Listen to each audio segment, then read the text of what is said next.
Prescriptions just open the door to homeless crackheads coasting with him. His auntie lost her hijab off when Bin Laden launched her jihad. She's the victim of the most awfulest odds, but she doesn't exist. Awfully odd. If you want to elect a liar, go ahead, that's fine by me. But when that city is burning down, understand that nothing's free. Lil' Mom Donnie, that's my mommy. My new daddy who takes care of me. Lil' Mom Donnie, that's my mommy.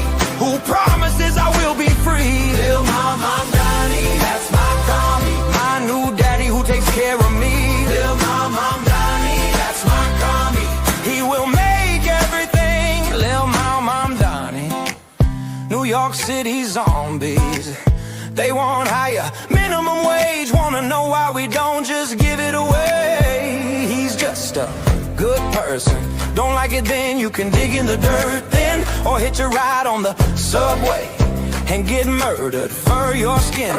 She didn't deserve this. If you wanna elect a liar, go ahead, that's fine by me. But when that city is burning down, understand that nothing's free. Lil' Mom Donnie, that's my mommy. My new daddy who takes care of me. Lil' Mom Donnie, that's my mommy.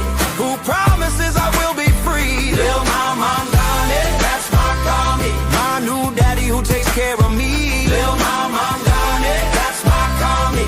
He will make everything free.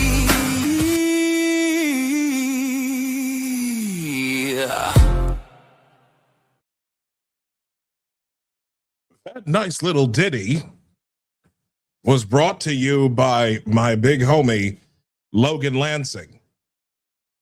And that's called Lil' Mao Mamdani. I think it's a fitting and a very catchy tune. We are back, y'all. Greetings, good afternoon, and welcome back to Apostate Radio. It has been far too long. We are coming back from hiatus, and I want to just give a shout to all of you. I do apologize for having been gone so long. Ellen was here. Hello, Isaiah. Great to see you, my dear. Thank you for joining us today. And Cosmo Savage, good afternoon and long time no see. Great to see you too, man. Great to see you too. Welcome in. Tell your friends, please. We're doing it. We're here. It's been July has been very, very busy for us. This being my wife and I's, July was our 1 year anniversary, wedding anniversary. And she also had her surgery on at the early part of July, and she's been in recovery since then. And so I want to thank all of you who have asked about her. Thank you all for your prayers, for your well wishes and all that good stuff. It's been really appreciated. Oh man, we got a lot to talk about. But first, I do want to just say a few words. It's actually our first something that I've been meaning to talk about, but I haven't done so yet, and that is my Rumble wallet. You know, we hear a lot about crypto, but here's the part most people miss. Crypto was created so you could actually own and control your money. After the 2008 financial crisis, Bitcoin was designed as an alternative to banks. So instead of a bank holding your money, delaying transfers, or limiting access, you're in control. And if you've ever had to wait for a transfer to clear, you felt that problem. Now, fast forward to today, and everyone's heard of crypto, but getting started still feels complicated. That's exactly why I use Rumble Wallet. It takes all that complexity and makes it simple. Choose what you want: Bitcoin, dollar-backed stable coins, or even digital gold backed by real gold.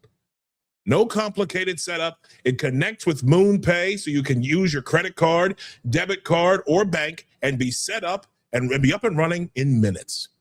Once you're set up, you can even support your favorite Rumble creators like me directly. So do this now. Scan the QR code on the bottom right corner of your screen and download or click the link in the description and download Rumble Wallet. From there, you can set up your wallet, tap buy, and you're in the game. In just a few minutes, you can go from hearing about crypto to actually owning some. Download Rumble Wallet today and make sure you subscribe to Rumble as well. This is a very, very great, a very big platform. We're doing big things over there. So thank you all for your consideration with that. Okay. Matter of fact, I'll pull this up here. Wallet.rumble.com. Would love for you to join the future with that. So, oh boy. Let's see. If you want to follow us directly, you can also do so at Isaiah L. Carter. Nino Sabio, who is currently handling a little bit of business, he'll be joining us a little bit later on today.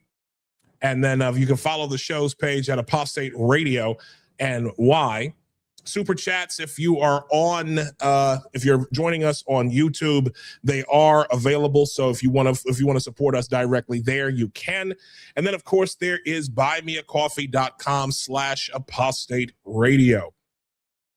Also subscriptions. We're going to raise. I'm going to just go up a little bit. We're going from $5 a month to $8 a month on with the subscriptions on my page.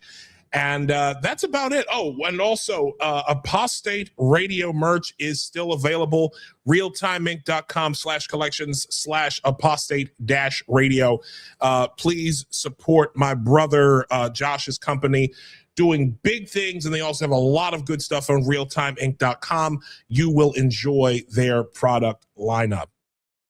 And so with that, I would like to introduce the chairman and CEO of the finest Unfiltered podcast. And you want to talk about a guy that's got a lot of big stuff going on. The good lieutenant he's a powerhouse, man, when it comes to speaking truth to power and keeping people holding elected officials accountable, especially here in New York. And he is joining me once again, retired NYPD Lieutenant John Macari. What's up, brother? How are you? What's up, bro? How you doing, man? Glad to be back. We lost Zeek for a minute. You know, Eric wanted to join us too. Eric was handling some other business, but we lost Zeek for a minute. He's having a little technical difficulties over at his home. So, okay. So, okay. All right. Well, we'll bring him up because Zeek Arkham is scheduled to be here, folks. So we will get him when he's we'll bring him back when he's available. Oh boy. And also shout to Eric Dim, who is supposed to be joining us as well. He is not able to be with us this go round. He is also taking care of business today. We love Eric. He's a great guy, decent, a very decent human being. Eric is, even though a lot of people complained about him, but you know. So what are you up with? So what's up, John? How you been? What are you working on today, man? What you been working on? Man. We're just, we've been staying center focused around NYPD, around all the ills of New York City when it comes to crime, when it comes to the inner workings of the NYPD, public safety policy that's coming out, public safety legislation that's coming out, political appointees that are placed in leadership, and not only the NYPD and law enforcement across the country. But we've been staying center focused on that. I think that's our speed. That's our lane. We obviously weigh in on politics, on our opinion. We have politicians on there. Election season starting to ramp back up. So we'll start to have some more politicians come on. And, but right now we're center focused on what's occurring inside of law enforcement and the New York City crime picture. What are you seeing these days recently, because I've been a little bit off the grid with certain topics, and also with my work schedule changing from day to day, it seems. What are you seeing currently that we should be, that I guess that's top of mind? Well, I think that's something that's very concerning to New Yorkers is the rise in hate crimes across New York City, particularly against Jewish New Yorkers. And it's something that should awaken everybody because at the same time, you're being told that hate crimes have nearly doubled across New York City. And they were already at a high number prior to them doubling. You're also being told that New York had the safest July ever. How could those two things be true? I speak to a lot of people, a lot of public safety professionals, and a lot of people who claim themselves to be public safety experts. Nobody could really, they can't really put those two together for me on how that is because, you know, when you look at hate crimes occurring across New York City, especially those towards like the Jewish community or the Asian communities, they are crimes of opportunity. Right? You got some guy walking down the block and he randomly assaults an individual, which is very similar to street crime that occurs in New York City. Random robberies, random assaults against women, against elderly people, larcenies that are done out on the street against elderly and against people that they victimize, like perpetrators victimize. So I think that's something that we've been honing in on as well, where, and I've obviously been talking about this on my social media, where they shouldn't be moving separately from each other. They all should move together. If crime is on the rise, hate crimes are on the rise. If crime's on the down spurt, hate crime should be on the down spurt. And so when I look at that, you know, it tells me that crime is much higher than it's actually being reported by the NYPD. And I think it's a big problem. And I look at that as a form of corruption, misreporting crime numbers. Of course it is. I mean, because I'll be honest, like, even though I don't live in New York City anymore, okay, I live north of the city now. I still work there, and I get a lot of shit from people who are like, you know, who basically are, they're like, well, you don't live there anymore, so like, what do you care? But I'm like, I'm still here, okay, and I still see I still see things, okay. I was in Harlem a couple of nights ago, and Harlem is, and granted, I was there late at night. It was after midnight. Like, it looks like shit these days. There's trash in every gutter. I was on Adam Clayton Powell Boulevard. There's trash on both sides of that avenue. And it's a dump. Like I mean, Harlem was always a dump, if we're going to be honest, but it's more of a dump than usual.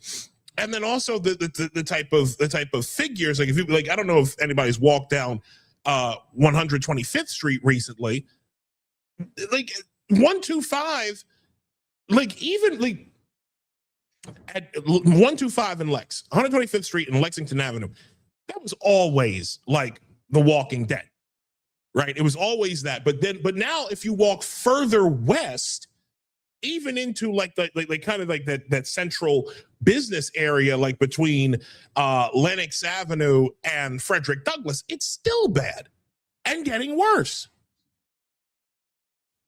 So it's like, so I don't understand, like, what are people seeing? Like, I don't understand what these politicians are seeing when they say that that crime is down. Like, it's not down. The city is in an obvious state of managed decline. And I just don't understand, like what do these people have to gain from all of this? Well, I mean, it helps the mayor sit there and say, look, all my policies work. Everything that I'm putting in place is working because crime's going down. I mean, and we're seeing that under even Zohran Mamdani. So I sit there and I laugh at public safety professionals that were like, oh, he's the end of policing. And I'm like, now you're sitting here and you're lying. Now you're sitting here and you're bending your integrity to further having Marxist socialist policies come in across New York City. Because what everyone is being told is not. Everything that we're doing everything the left is doing is working, and crime is not only is crime down, Isaiah, in New York City, it's at historic lows, we're being told. And so, the thing that really frustrates me is like when the NYPD puts out a press conference and they talk about crime numbers, those crime numbers are unaudited, right? There's not a third party that comes in and audit. So they give unaudited crime numbers. And then at some point, I think they do it quarterly or biannually. I don't remember exactly how they do it. I've been away a while from the police department, but the police department now audits its own numbers.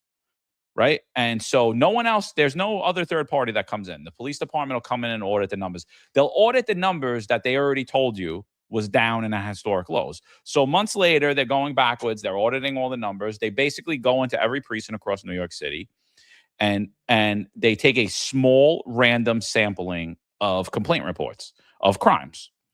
And just based upon those small random samplings of complaint reports, every month, every single major crime category, including murders, including shootings, rises. Now, that's been the case, and that is month over month, every month for as long as I can remember. I'm talking hundreds of months here. I'm not talking any breaks in this pattern. There's a pattern where we report crimes down, and then they go back and audit, and crime's actually up. They never give you those numbers again. They don't tell you, oh, hey, we actually audited, and we weren't down 2%. We were actually up 8%. And so there was a pattern there for a while where there was about a 3% difference in what the NYPD was telling you to what the actual crime numbers is. And as of recent, that pattern has changed to more about 12, 15%, where crime is up significantly higher. So, and again, that's just on the reports that they're taking. When you speak to people that are being victimized, they're having a hell of a time even getting a report taken. So, we're looking at we don't know what the crime actually is in New York City because you can't trust the numbers, because the people that are telling you that are down are responsible for not only reporting the numbers, but also auditing them. So it's you don't know what the actual crime picture is in New York City. So I laugh at every media outlet that puts out, this is the safest month. July is the safest month on record ever. It's like, come on, dude. Seriously? I mean, again, it's like it all goes back to the way that the communist operates. Okay. It's like the state is like, they want you, it's so crazy that they cultivate this, environment of, you must believe everything that we, the state, tell you. We want you to believe that crime is down, even though we're fudging the numbers and you're getting the shit beat out of you every day in the streets. You're seeing all sorts of foolishness happening in the subways. It's bad. And just on random street corners is bad. There's videos every single day that come out of some assault, of some shooting, of some random ass act of violence. I think there was one in the Bronx, like somebody filmed a guy getting SA'd on the sidewalk in the Bronx. I think like Mount Eden Avenue. Okay, like this guy's getting literally sexually assaulted on the sidewalk at night. And it's like, this is not an environment where crime is down. This is an environment where the state is letting things just happen and then telling you that because the crime is down because they're not reporting anything. No, yeah, it's wild, dude. And like at first I thought it was like a New York issue. I first heard it, and it was about in 2022 when Eric Adams had just came into office. There was an Asian woman, I forget her name, but she was pushed in front of the train, murdered, and basically Adams said, "There's not a problem. You're safe in the trains. This is a perception versus reality problem." Yeah, I remember that. And so I thought that was like a New York thing. And then so for like the last 4 years, all I've been hearing is perception versus reality, perception versus reality. It's continuing now into the Mamdani administration. But I had sat in at a conference with Black Democrat mayors across the country. And when I sat in on that conference, I was like blown away. I almost fell out of my chair because I was like, oh my God, they all sound like Eric Adams. This is a public relations campaign. This perception versus reality campaign is actually just, we're not really going to report the numbers anymore, and we're just going to lie to the public. And so none of it makes sense, because not only do you have the videos of what's happening, we have the numbers. We have the actual numbers in front of us. You know what I mean? And if you compare them to pre-pandemic levels, 2019, crime's up significantly, and that's across the entire country. Yeah. And I think, you know, it's really bad, dude. We just had a report come out this week that across New York City, in the first 6 months of the year, 50 children were shot. 50 children was shot. 50 children. Jeez. And I posted that, and the comments that I got, I mean, they were so disturbing. They were like, you got to put it in context, though. I was like, how do you put in context 50 children being shot as you're sitting there and telling you this is the safest version of New York City ever in history? What's the context that you want me to downplay the shooting of 50 children? Why are bullets flying across New York City? Answer that question to me. This is not an acceptable space. And even if it was the best version of New York City, which it's not, it's an unacceptable number. It's 50 kids in the first 6 months of the year. There's no context that I could put that in. That is a public safety failure. Wow. That's bad. That's really bad. Jesus Christ. Real quick, I just want to go into the chat. Oh, we've got Zeek, but Zeek is back. Let me just go into, let me see. Hood Mayor, New York City said $8 a month. That's a cable bill. I love Hood. Hood Mayor, what's up, brother? Hood Mayor, what's good, man? And Hood Mayor says I'm a public safety professional, and Mamdani's policies are not the answer. No, they're not. They're not. Mike is here. 123 said, "What's up, Hood Mayor? Good to see you." Larry Talbot 664. Oh God, best show. Thank you, sir. We just so you know, bro, we have no fava beans and no Chianti, so I don't know what the fuck we're gonna do. Puts the lotion on its skin. Right? Exactly. You know what? Maybe we need more Hannibal Lecters. It'll solve the Buffalo Bill problem that we've got in women's sports these days. You know what I mean? Larry Talbot says this whole country is F because of this woke. Yeah. Big Zeke. What's up, brother? Sorry, man. Power went out. Power went out. Yeah. Oh no. Right there. I'm sitting by my window so I can have some light, and I'm just using my ear pods. Hopefully I come in okay. You're coming in fine, brother. We can hear you just fine. Since we've got you, how are you? How is you are recently retired, if I may say that, recently retired. You are the newest Florida man. Yep. minus the bath salts. So how you doing, bro? The last time you were on the show, you barely had a chance to speak, and I want to catch up with you right now. So how you been, man? What's going on? Well, I barely had a chance to speak, but I'm going to make up for it because I'm going to talk about how Donald Trump invited me to the White House 7 times, and I'm so wonderful, and I haven't won any elections or anything, but I'm so popular, and I'm here in Chicago, and everyone loves me, and all the hood rats, they came up to me, and they were like, you need to run. And I was just like, just chill. And then Donald Trump saw me, and he was busy talking to like a head of state somewhere, but when he saw me, he was like, everybody move out the way. Here's Zeke. Oh, he just loves me, and I don't know if I've mentioned it, but I've been to the White House 7 times, and just everyone loves me. I haven't won anything, and I'm still technically considered a failed politician, but everyone loves me and everyone knows me. Was that good enough? You've been holding, bro. You didn't had that in the trap for months, ain't you? You'd have had that. You'd been waiting on that for a long. You know what, brother? I am I don't know what to say to that, bro. You know what, man? I don't know, man. Like John and I we were talking about the crime being out of control in New York City. But the numbers are skewed. The numbers are skewed in the favor of whatever the government wants people to believe. Since you are freshly off retirement, retiring, and what were some of the things you saw within the last year or so? Oh, well, when you make everything legal, of course the crime numbers are going to go down because no one's being prosecuted for anything.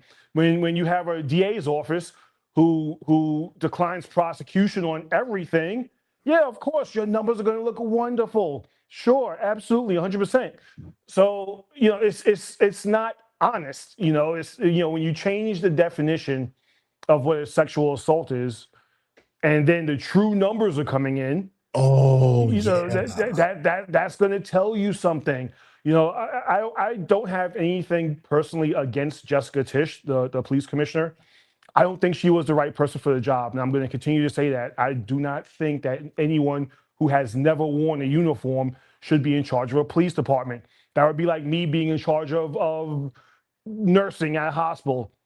I've seen a bunch of stuff on TV. I've spoken to a lot of nurses, but I don't know what it is to actually be a nurse. And it's the same thing with Jessica Tisch. She was the commissioner for communications, which is like handing out radios. You're not doing a blessed thing. And Eric Adams, in another one of his colossal screw ups, made her PC because he thought he was going to get him favor within a certain voting block, and that turned out to be a colossal failure. And now Mamdani, I have no idea why. Probably because no one else wanted to work for him. But now she's doing it, and I think she's a decent person. Like I said, I have nothing personal against her. But when it comes to really clearing the streets and actually doing something about crime, you need someone who has worn the uniform. You need someone who knows what it is to walk a foot post. You need someone who knows what it is to have actually put handcuffs on someone and process an arrest. And she's done none of that. She's a rich kid from, I don't even think she's from Jersey, I think. I'm not sure. Is she from Jersey? I don't know. She's got houses everywhere, bro. So she could be from anywhere. Houses. She's an elite. Yeah. She's an elite. She's a billionaire heiress. I mean, but she doesn't know what it is to actually be a cop. I appreciate her support of us. I appreciate how she stood on the sideline and stood with cops, especially against a mayor who was openly anti-cop. But I think it was a mistake to make her PC. And I think the city is suffering not only because of woke liberal leftist policies, but because you have a commissioner who not by her own fault, doesn't truly know how to fight crime. And that's it. No. And Nino has now joined us, brother. Good to see you, man. How you been? I can't hear you, bro. Yeah, your mic's not on, dude. I can't hear you.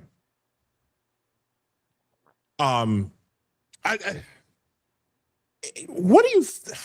There's something I actually want to ask you two. Yeah, I still can't hear you, bro. Hear me now? There we go. Perfect. Now we're cooking with grease. Yes, beef tallow, preferably. I want to say one thing, man. I was listening to our good friend Zeek, and just want to say, man, if you're anti-cop, if you're an anti-cop mayor, you're a pro-crime mayor. Just so everybody understands that. That's right. Like, that's the only other thing that could be possible. You're anti-cop, you're pro-crime. Anyways, go ahead. Well, this is the same guy who said that crime is just a social wording, and he thinks that criminals can be solved with hugs and warm fuzzies. He actively wants to close Rikers Island and establish smaller jails in all the boroughs. And what that's going to do is now you have anywhere from 5,000 to 7,000 criminals who are going to be cut loose and set free. And that's going to impact and that's black exactly and brown neighborhoods. But these aren't They're the gonna people be- who voted for him. Yeah, no, See, good. they're Just gonna behave. you know, They're gonna behave. They're gonna let them out of prison. You know, whatever they did, and they're gonna behave. They're, you know, because the socialism's rules now, and they went to some kind of fucking woke class, and they're gonna behave. And they talk to a social worker. It's gonna be fine. It's gonna be fine. Everybody knows that. It's gonna be fine. Guys who were in prison, they didn't come out. They're gonna be fine. Nothing to worry about. I've even, what's crazy? I've even seen like. So the jail that's getting replaced in downtown Brooklyn, I saw that thing. It doesn't even look like a jail. It really doesn't. It looks almost like a luxury penthouse building. I'm dead serious. Like, I don't know if you've seen it. I don't know if either one of you guys have seen it. But I thought it was housing. Same thing. I thought it was housing. I went, wait a minute, this is a prison? Oh boy. Well, you got to remember one thing. How did Stalin look at prisoners? How did they look at them? They looked at them as the good people. It was the people that were political opponents. They were the actual criminals. The criminals were advocates of the state.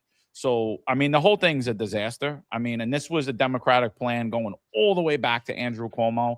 If you guys remember during COVID, they got the jail numbers in Rikers. They got it down to 4,000, which I believe the borough-based jail system only holds about 4,000. And remember, de Blasio put out a statement and he said, we have less people in prison today and we're safer for it. Do you remember when he made that statement? And so the borough-based jails come all the way back from that time in Cuomo. Yeah. And so right now, the prison population in Rikers has went back up to near 8,000 people.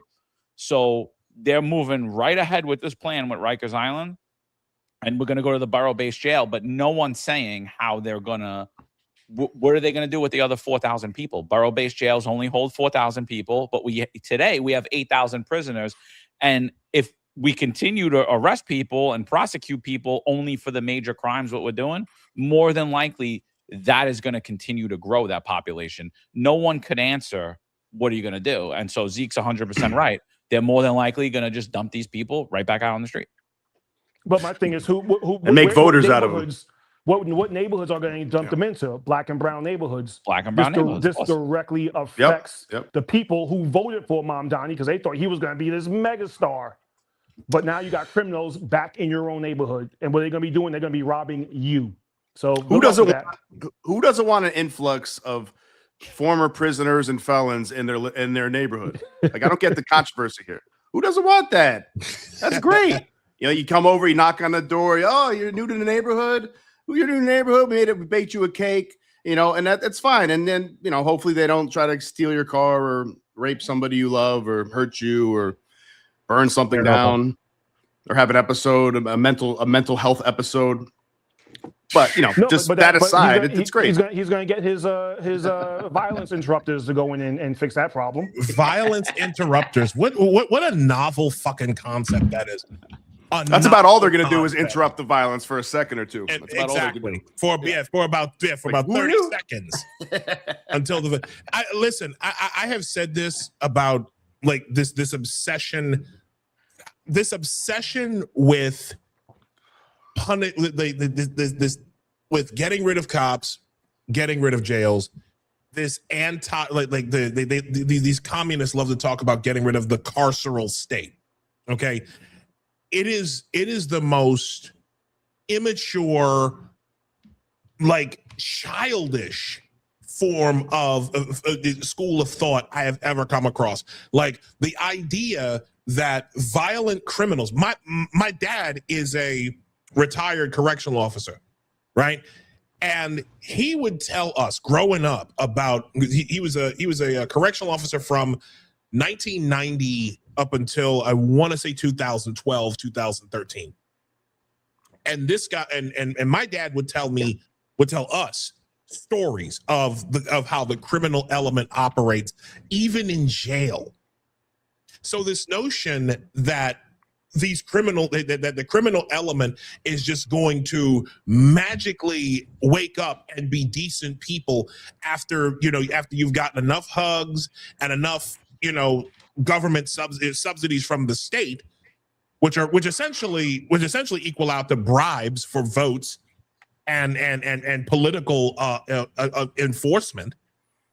You know, I don't. It's so childish. It's like that's the one thing that's always struck me about communism in general. It's this elementary school. It's like you're literally dealing with a toddler level understanding of the world.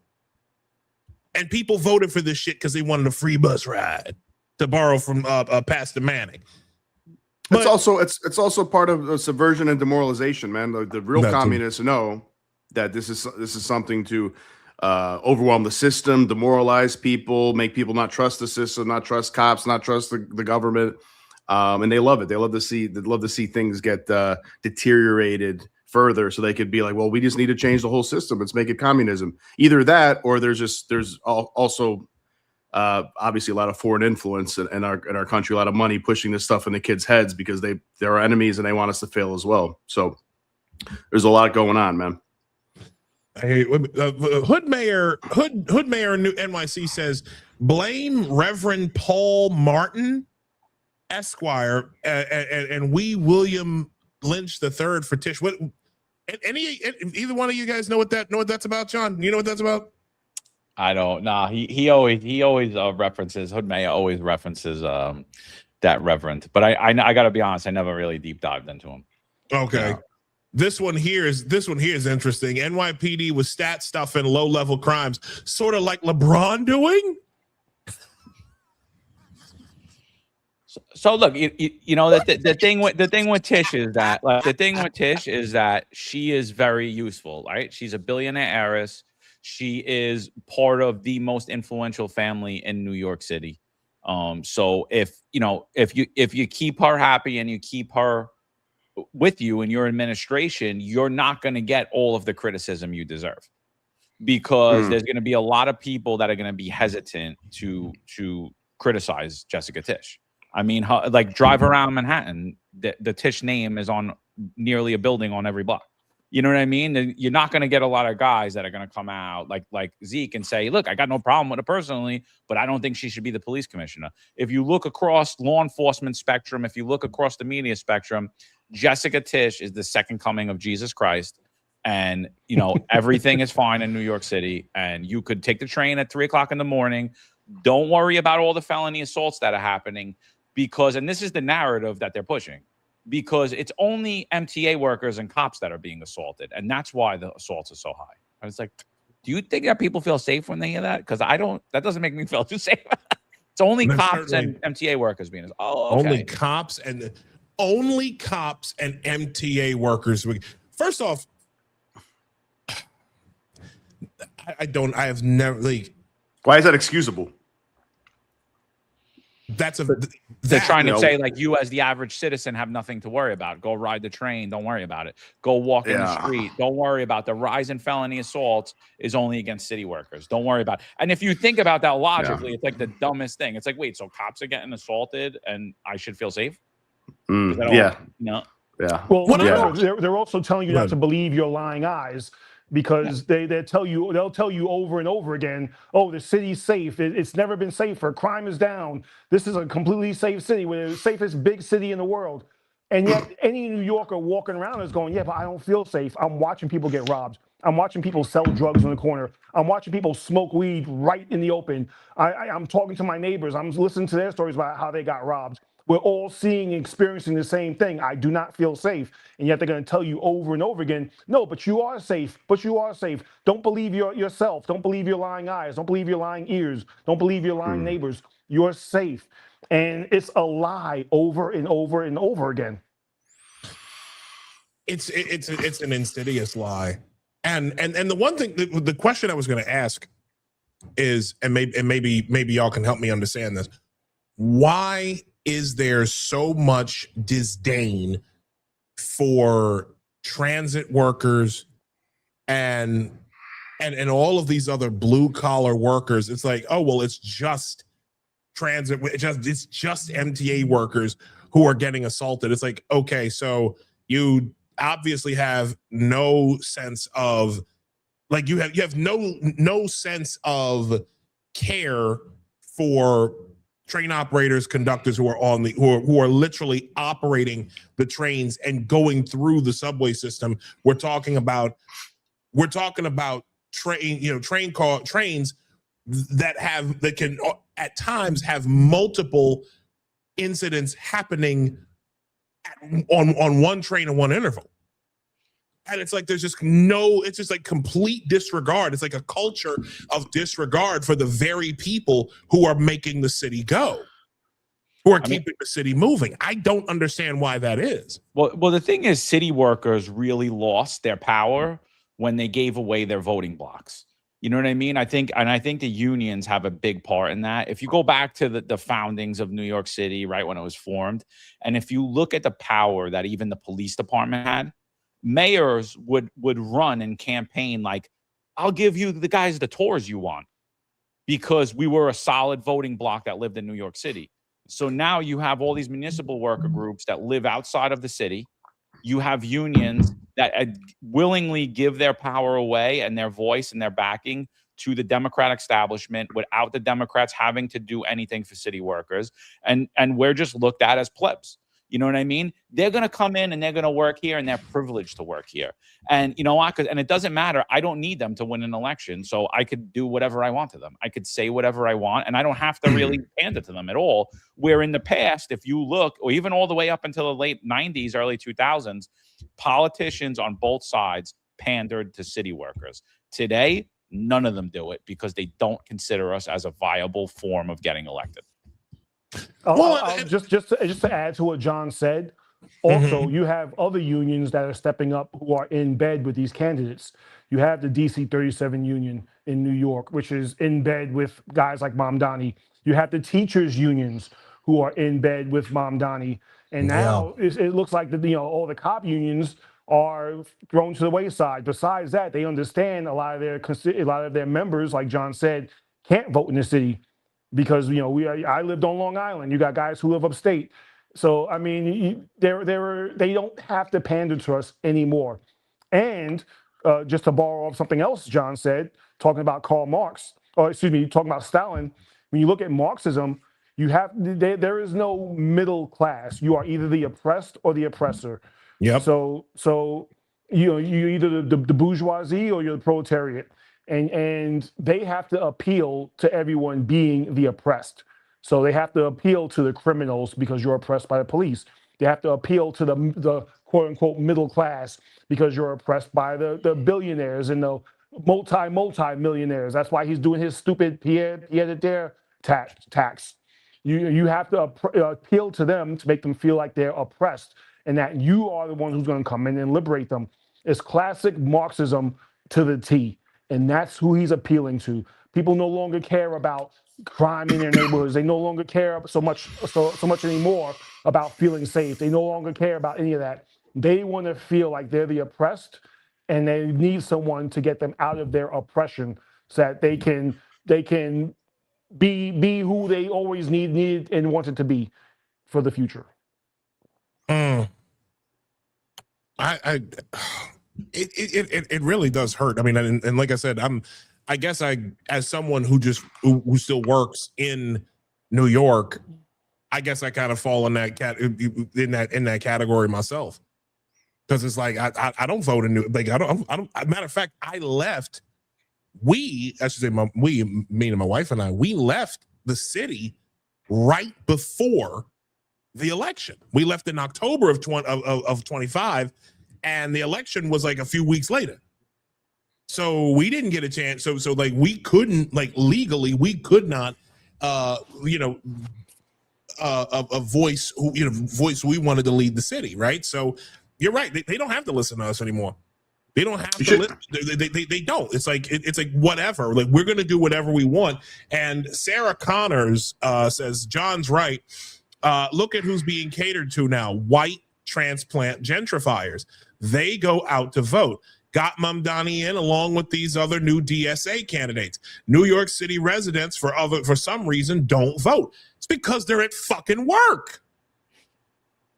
They're working. They're working, okay?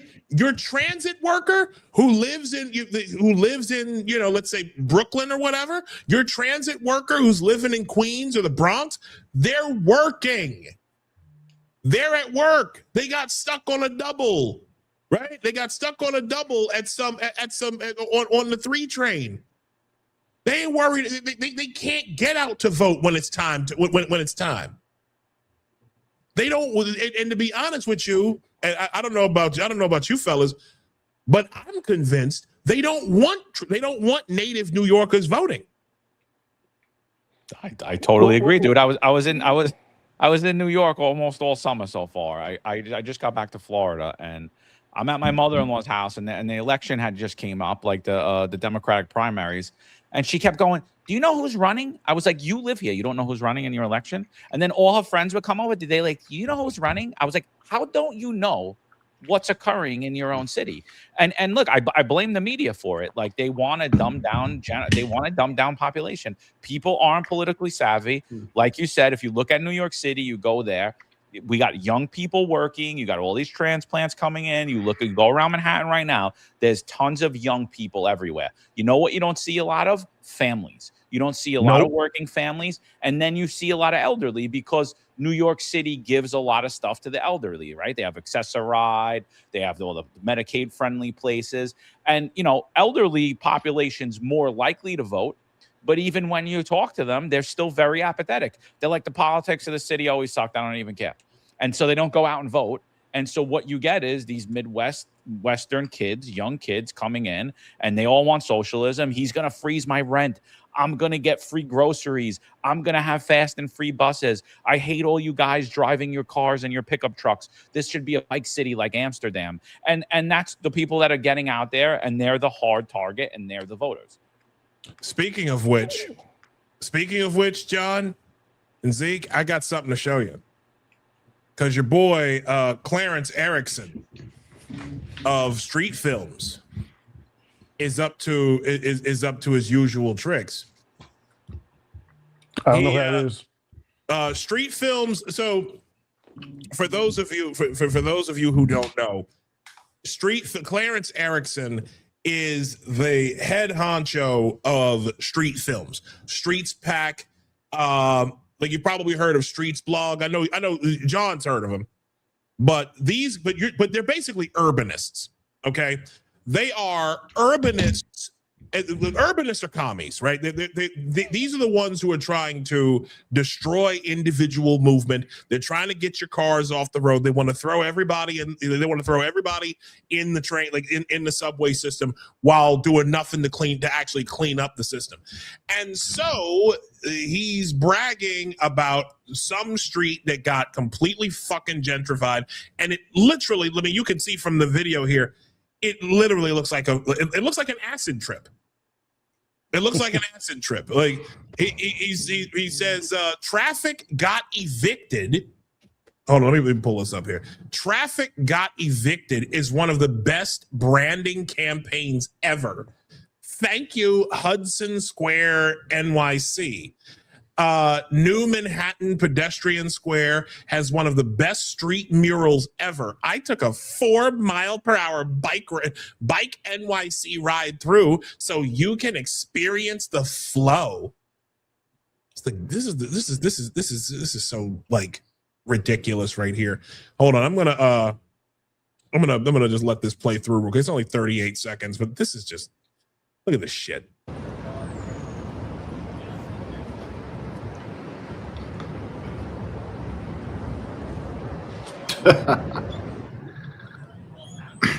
Why must everything look like it's made for little children by these people? Because these people are fucking children that never their children never grew up. This looks like right a fucking by the Ducati dealer. Looks like a child park or something. I don't. Spring Street. Where is this? This seems wrong. Dude, I like to call it artificial congestion, because that's what they do. They put bike lanes in, they put these sitting areas in, they put bus lanes in, and what do? They just condense the traffic further and further and further. And then there's so much congestion here. We have to tax you guys more. We have to create this congestion tax price, and that'll alleviate the traffic. And guess what? What happened when they put in congestion pricing? Nothing. I paid a lot more money to drive around Manhattan this summer. And what happens? Congestion's worse than it's ever been. Why? Yep. Because they're continuing to narrow these streets with projects like this. Artificial congestion. There is a clear-cut anti-car agenda. It's been in New York City for a while, and now I've watched the first New York City agency that I've ever witnessed, New York City Department of Traffic. They are an advocacy agency for this anti-car agenda. It's unbelievable, dude. I was like, I don't understand how this is legal. Like, what's happening here? The Department of Transportation have been in bed with Riders Alliance, Streets PAC, and what's the Transportation Alternative? Yeah, Streets Blog. Well, Streets PAC. They're an actual political action committee, and so, but in fact, and Transportation Alternatives or Transalt. Like, there are people who work for Transalt that literally have the hammer and sickle tattooed on their wrist. Yep. I have seen the video. Like, when they were turning, because you know what they've done now with Canal Street in Manhattan. It's like illegal. It's like illegal alien boulevard with all these Africans and shit selling. The Africans have taken over what the Chinese were doing like for decades, like selling all those fake bags and stuff. They're literally doing what they've stepped all over the Asian community down there. But what they've done, John, is now the speed limit on Canal Street is 20 miles an hour, and it's going to go to 10. And then it's going to go to 5. And they're going to keep putting, that's why they put those traffic cameras everywhere, those red light cameras and those speed cameras. And that's why Transalt, Streets Blog, the DOT, they all put that super speeders bill out. And you know, people were supporting it. They're like, oh, if you get over 15 speed tickets, you should get your license suspended. We should suspend your registration. And I'm like, that's going to be all of you once the speed limit's 10 miles an hour, which is coming. That's going to be the next push. Right now, what they're very upset about and they're going out is NYPD blocker cars. NYPD blocker cars are traffic violence. They're stopping people from moving freely. And what a blocker car is like when we have a parade or there's a demonstration or something, we'll literally block the street with our cars. So you have a police officer there in a vehicle to stop a ramming terrorist attack from happening. So they're trying to keep these people safe. And you have a Streets Blog and all of these other people writing about how blocker cars are traffic violence. This is a real article I read yesterday, and I spit my coffee everywhere. It was like the funniest thing I've ever read in my life. They are insane. Kidding? Do you have the link to that? It's up on Streets Blog. It's on their Instagram. It's on their X. They actually put out a little video about it too, showing how awful these men and women are that are willing to risk their lives so that they're safe. It's unbelievable. It was either yesterday or the day before, but I watched it yesterday. And do you say they called it? The next push will be 10 miles an hour. I guarantee it. I will bet money on it. If somebody puts a bet out there, I'm all in. You know. Did you say they called it traffic violence? Traffic violence. I'm looking at parking the car there. Right now. Yeah, I'm looking it up right now. And if you were ever in an accident, you're a victim of traffic violence. So if you were ever in a vehicle accident, dude, I'm telling you, it's like, you know, look, and I know there's a larger agenda behind it, but a lot of these people are just useful idiots. Like, you know what I mean? There's a lot of people that are just very useful idiots. You know, I don't have my reading glasses on. Is his name Danny Red? Danny Red 477. Danny Red, yeah. Yeah. He says these Ohio idiots. Sorry, I don't have my reading glasses on. Need to go home. Here's my problem with what I don't have a problem with what he's saying, but here's to add to that. Thomas Sowell said that the worst people to make decisions are the people who don't reap the benefits from those decisions or reap the consequences from those decisions. Mamdani is from Uganda. If anything happens, after he screws up the entire city, he can get back on a plane, him and his ugly wife, and go right back to Uganda. Nothing happens to them. all these transplants from Ohio or the Midwest or wherever they're coming from, once the city is all screwed up and it's burning, they can go back where they came from with their rich parents and their stock options and everything else that they bought. They can pick up and go right back home. They don't want native New Yorkers to vote because native New Yorkers are going to be the ones who are stuck holding the bag after everything else is all screwed up. Once Mom Donnie screws everything up, they're going to be holding the bag. Once all these transplant voters decide, you know what, we don't want to live in New York anymore because it's not what we dreamed it was, they're going to be the ones holding the bag. This is why they don't want native New Yorkers voting. Native New Yorkers support the cops. Native New Yorkers don't want the African immigrants all over Canal Street. I see it all the time. I saw it my last day working. You see them, they set up shop. Native New Yorkers don't want what's going on Roosevelt Avenue right now in Queens, where it's another open air market / red light district. Native New Yorkers don't want that. But Mamdani is screwing everything up, but he's got a safety cushion. All these transplant voters, they're voting for the people who screw everything up, the DSA candidates, Mamdani, everybody else, but they've got a safety cushion. Native New Yorkers don't. And if Native New Yorkers don't wake up and really start pushing back against this, what happened in Detroit is going to happen in New York. I can guarantee it. Well, I got something else for you guys. I mean, I'm still looking for that Streets blog article, but here's another one. And I don't know if you guys want to, I don't know if you want to open this or not, but the Kent Avenue, these people are nuts. They're nuts. The Kent Avenue bike lane was cutting edge in 2010, but 16 years and a bike boom later, it's time for the city to do more. They're saying it's time for Kent Avenue in Williamsburg to be car free. I don't know if you Kent Avenue. So now they're looking to destroy the neighborhoods they live in. Kent Avenue, Williamsburg is one of the richest, whitest parts of New York City. They've already rendered Berry Street in Manhattan in Williamsburg. That's already a car-free boulevard. Cars used to be able to go up. There's only one road there's really two. There's only two northbound streets in that part of Williamsburg where car traffic can go northbound: Kent Avenue and Bedford Avenue. These guys are essentially trying to put all the traffic on Bedford going northbound. This is like, these people are insane. Dude, the bikes have replaced the masks. That's what it is. It's like a complete virtue signal, dude. I hadn't even thought of that. The bikes have replaced the mask. You're like, shit. look at me. And it's like, no, dude, nobody wants to look at you. Get the fuck out of the way while we're driving. Like, we got to go to work or we got to do whatever we want. Oh my God. And like, my question is, these people with their organic food and their non-GMO this and their gluten-free that, how are they going to get it to their stores? What trucks are going to be allowed to go down the street to get their supplies to their stores? Have they thought this through? Or do they just want to, just like John said, oh, look at me, I'm on a bike, I'm wonderful, I'm healthy, I'm helping the environment. What's it coming from? They're gonna have to deliver the food on an armada of bicycle baskets. yeah, and recently, like what's happening is they're just putting bike lanes everywhere, and they're putting like these protected huge planter pots out on the street.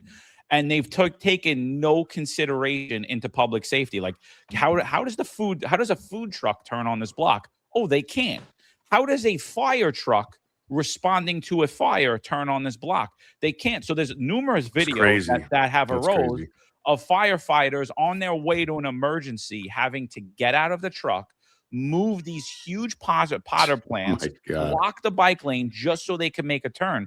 So Joanna Ariola put in legislation that actually passed in the Communist City Council. It actually passed where it said that you have to now, before you put a bike lane in, the firehouse in that neighborhood has to okay it to say, yes, we could get down the block, or no, we can't.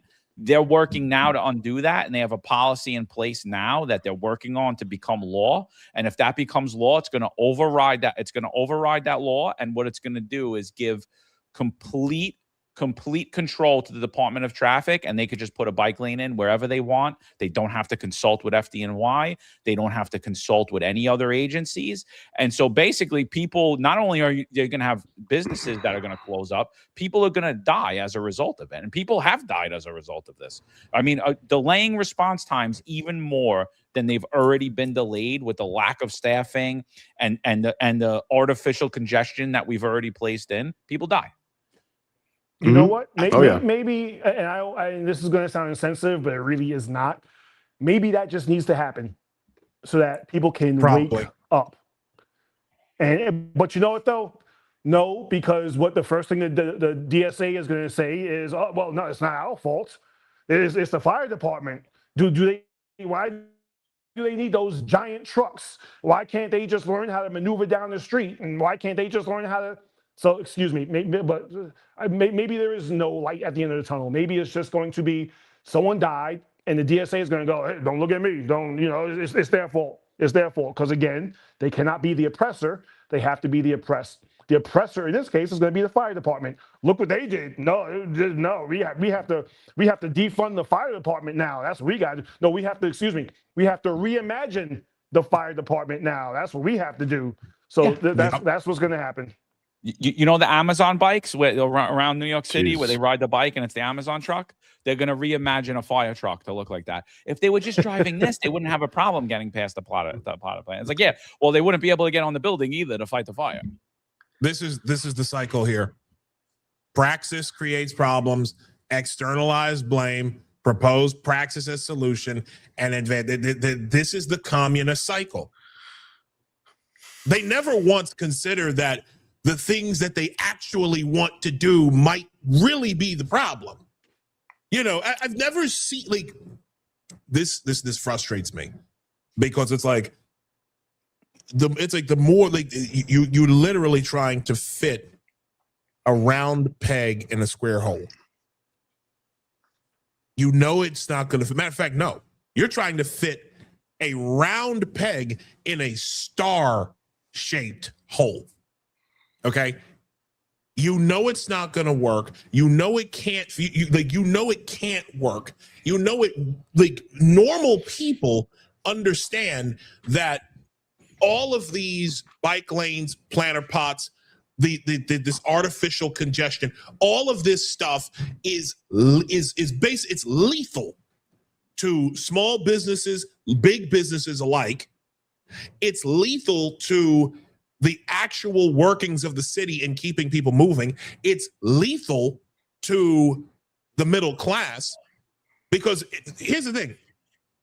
You have people who are working in all of the municipal services, right? Cops, firefighters, EMS, transit workers. They can't just get on a train. Some of these titles within all of those municipal departments, they need their own cars. They have to get around independently. They can't just simply wait because listen, late is late. You want to save safe seconds, but yet you're not doing anything to actually help people. Like transit this is what's wild to me. Congestion pricing, $9, right? To drive through the richest, whitest parts of Manhattan. And they will expand it too, okay? Bridges and tunnels. All these exorbitant, it's called, like if you have an easy pass, it's like what, $7, $8 across the Triborough Bridge or something like that. And then it's like $15 if you don't have an easy pass. Did you guys know that transit employees, you work for the MTA and you cannot get a deal on any tolls in the city of New York? Isaiah, let me just, if I can just jump in for a second. Go right ahead. What you're saying is common sense. You're asking these DSA worshipers, these socialists, these transplants who think that if you just tax the rich enough, and you can pay for everything. That if you just completely defund the Department of War because you should just have peace and you should just have understanding and you should just learn to live with neighbors and you should just learn to, if you completely defund the Department of War and you completely defund these people, and if you completely defund that, you will have enough money that you could pay for food and peace and health and medical and everything else like that. It's You think that you're dealing with these people and none of it is real life. None of it applies to actual real life boots on the ground stuff. These are people who've never had jobs. These are people who have never had real life experience. These are people who haven't done anything besides live off of mommy and daddy. So this is what you're asking these people to understand, and it just does not compute. That's funny too. That's absolutely right. And it's funny how John says that, like, they,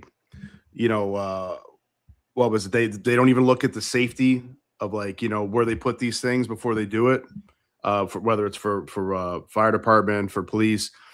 And it's like, they're very, they're worried about the safety of criminals always, right? They're always worried about the safety of like insane people, criminals, homeless people who are acting violently. Super worried about that. Never really worried about the citizens, right? Never really worried about law-abiding citizens, people who actually work, native New Yorkers. They don't really care much about them, clearly, when they just don't even, and also if you look at the, like California and probably plenty of blue states where, like, the EPA is so important, which, in some ways it is, in some ways they probably a lot of overreach, right? Where, like, you can't build anywhere, can't do almost anything without somebody coming in and being like, oh, this is going to affect like a local insect that's endangered or something like that. And it's like, where the hell is this? Where the hell is like the thinking about just people who live in the city, working class citizens, law abiding citizens, where they can't even think for 2 seconds, like, hey, should we put this giant flower pot or whatever barricade over here where the fire department clearly can't turn around, and that's going to lead to people's houses burning down, people having strokes or heart attacks or whatever they're helping out with, because you got to be there in seconds. No, that they really only seem to care about like wildlife, so they can just fucking pull money away from people as much as possible. And they care about about criminals. It seems like it's always criminals. It's always criminals and illegal immigrants. It's very it's really backwards.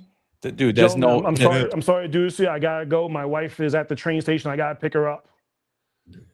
All right, okay. All right. Thanks for coming, brother. No problem. Yeah, thanks for coming on, bro. We appreciate it, man. No Be problem. safe. Sorry about the delay. Sorry about the power outage and all that. It's all right, brother. I'm officially a Floridian now. I had my first power outage.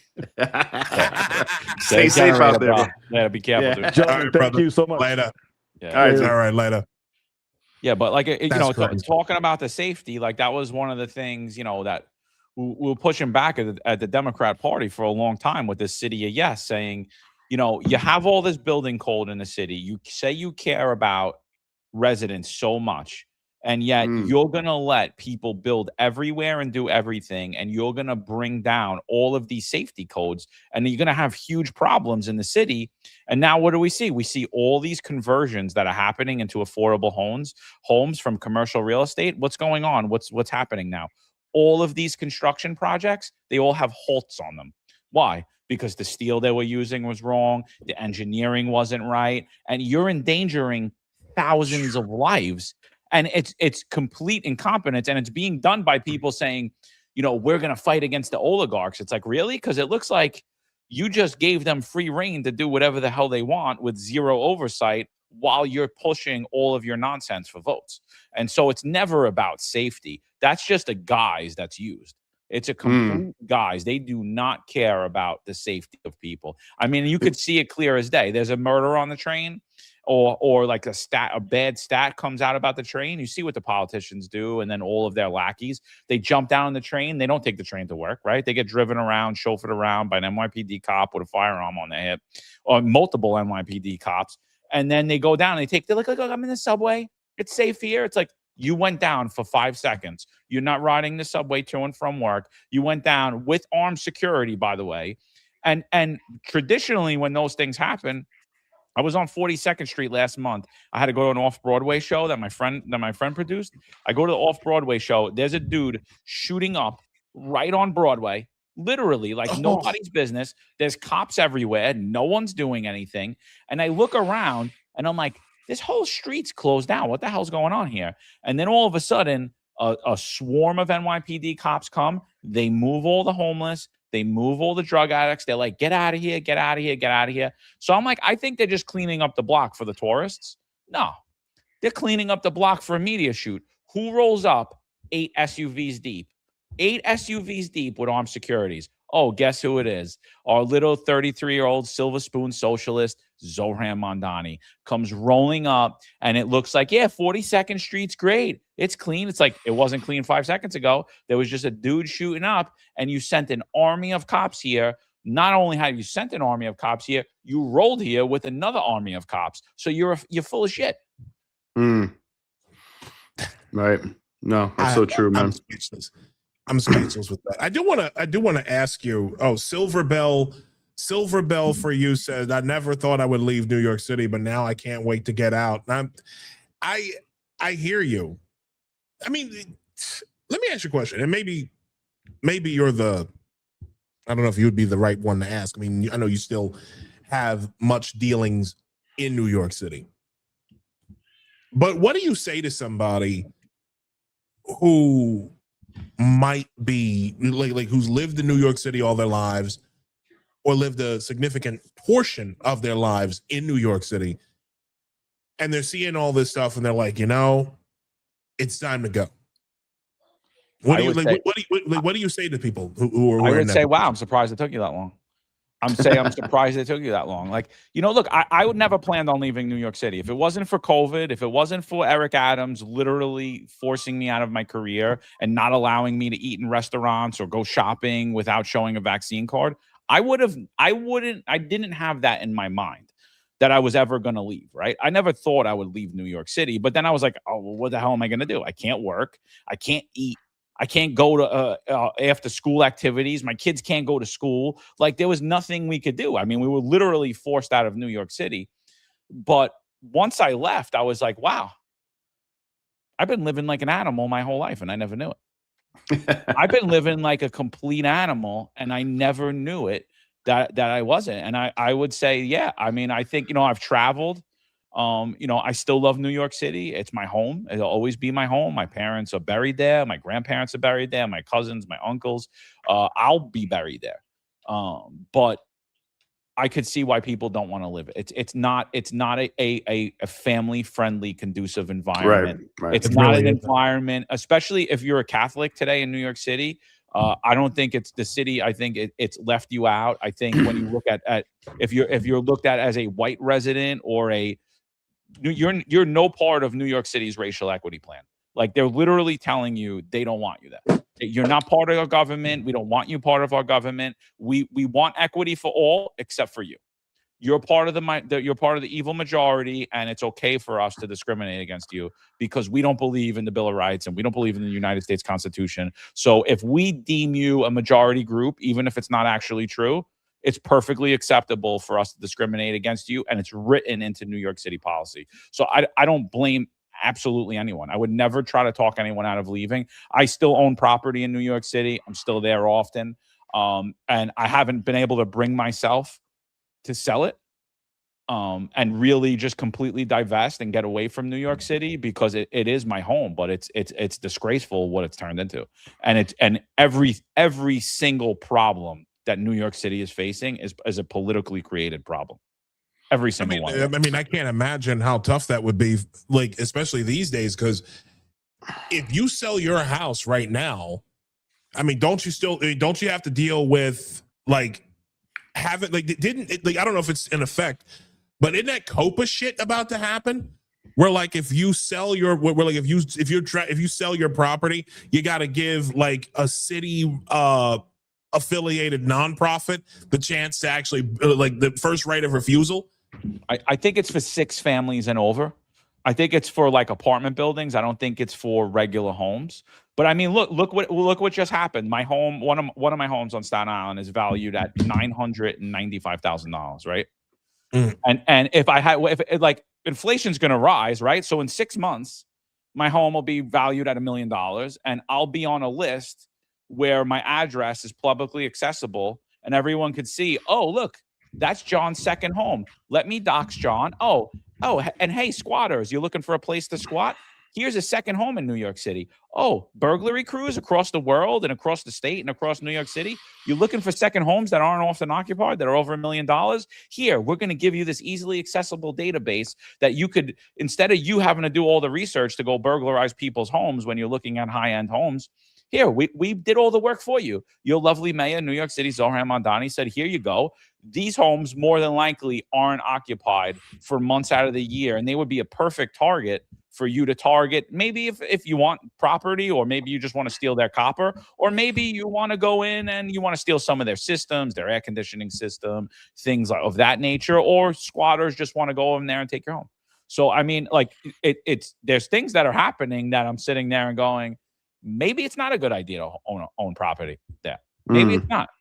Maybe it's not the same city. You know, it's all by design. Yeah, John, when you said, yeah, that's a good point. And when you said that, like, there's treating Catholics, for example, and white people, I think in general, as like a minority that they don't care about, especially the socialists. I mean, you have Sia Weaver, right, the housing woman, tenant or whatever, from Mamdani, saying one of her goals is to impoverish the white middle class, I believe was the quote. Yep. I mean, I don't. That's one strategy.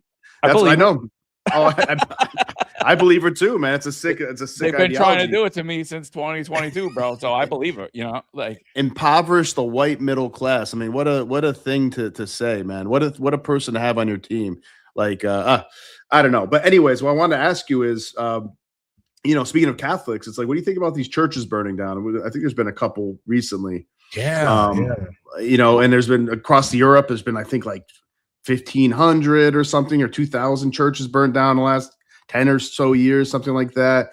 Across the United States, it seems to be happening more and more. But New York, I think there's been at least like 2 or 3 in the last year or two, right? Something like that. At least 2, I think. Well, so the thing across New York is, especially this month in July, there has been dozens upon dozens of desecrations of saints in front of Catholics' homes and Christians' homes.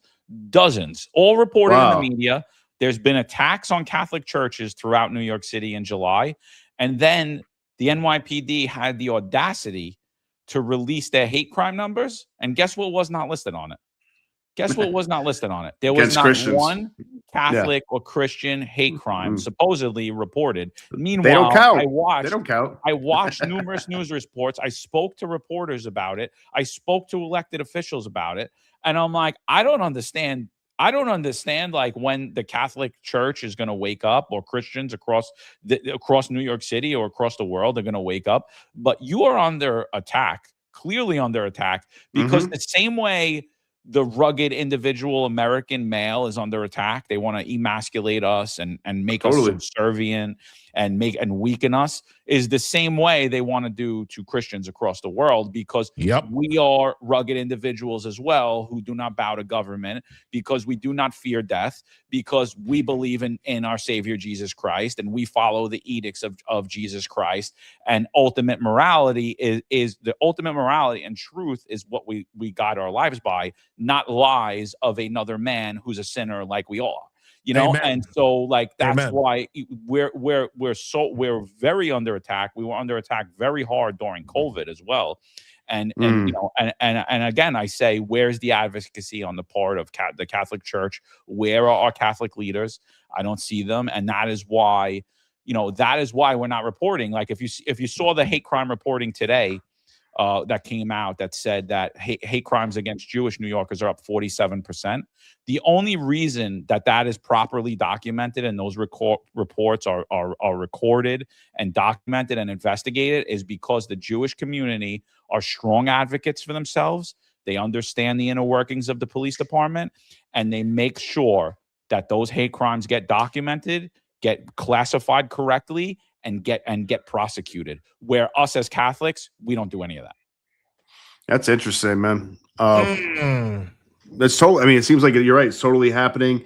The Catholic Church too seems oddly emasculated and defanged, I think.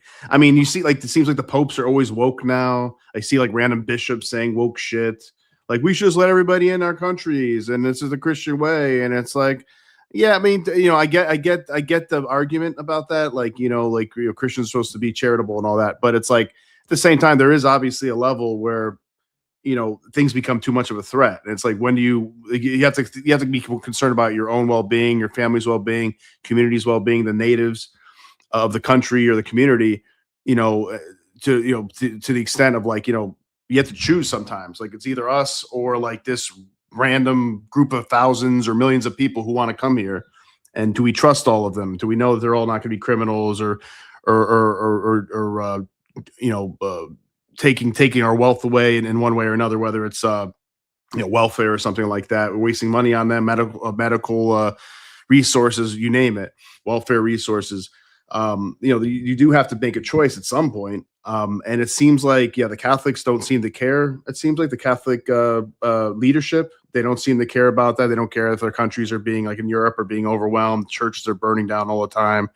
I didn't know about these saints, statues, I imagine, and stuff like that being desecrated. Do you know? I mean, for one thing, what do you think about like that from the Catholic leadership? I mean, are they being influenced by, I don't know, billionaires or some kind of dark fucking organization that's like trying to like destroy the organization? Because it really doesn't seem like they're advocating for themselves anymore. And two, who are the people destroying these things? Who are the people that desecrating these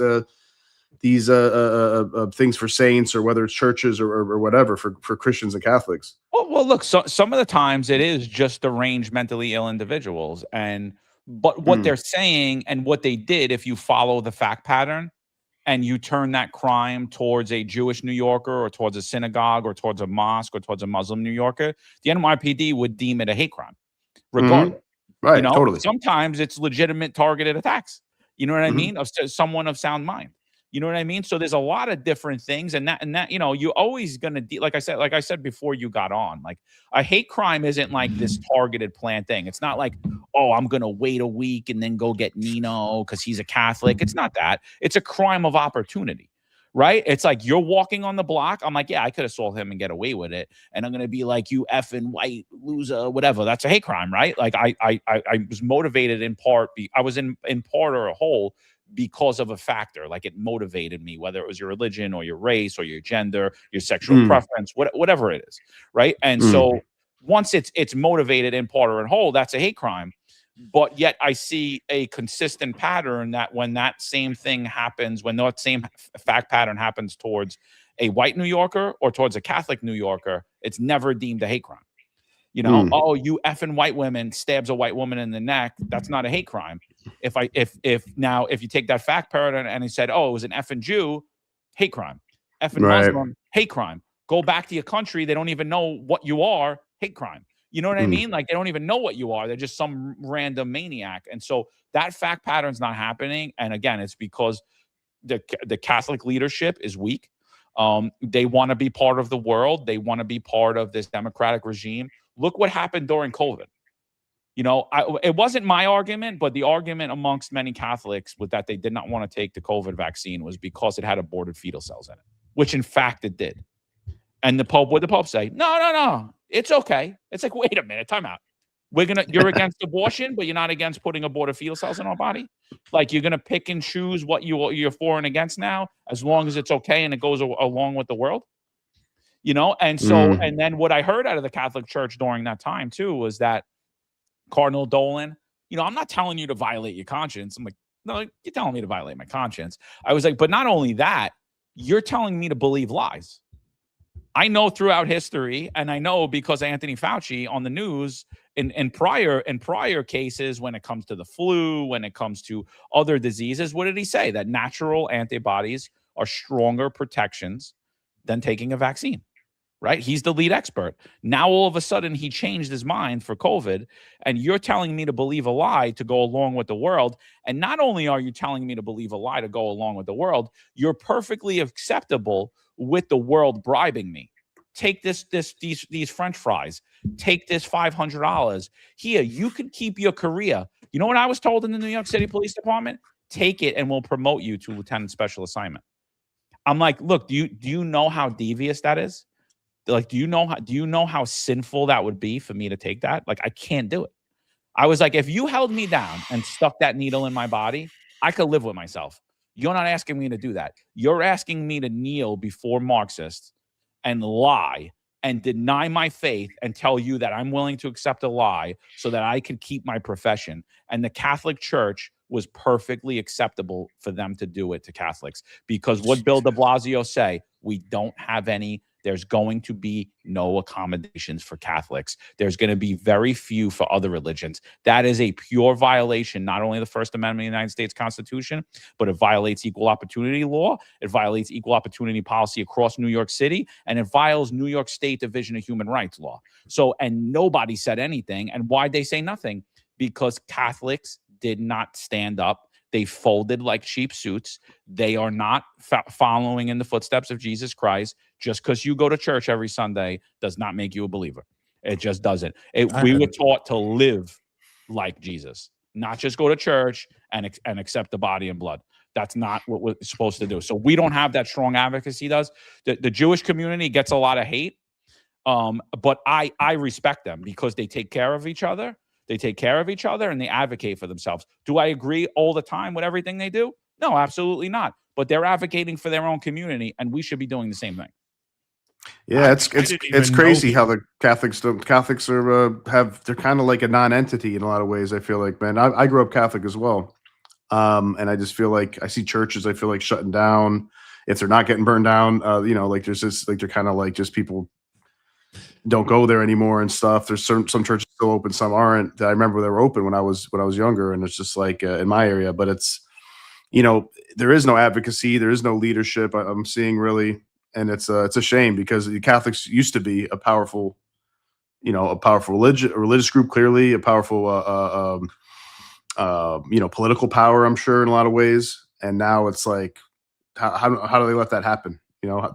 Did you file a lawsuit against the city for that? I'm in court with New York City right now. I have the only lawsuit against not only just against the religious mandate on it, but I also it's against the 30 for 30 movement in policing, which is they want to make 30% of the police department women by 2030.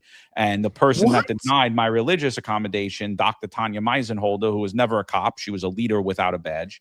She was on podcasts during that time saying that, most of the police departments knuckle draggers, they don't have the same morals as the newer generation.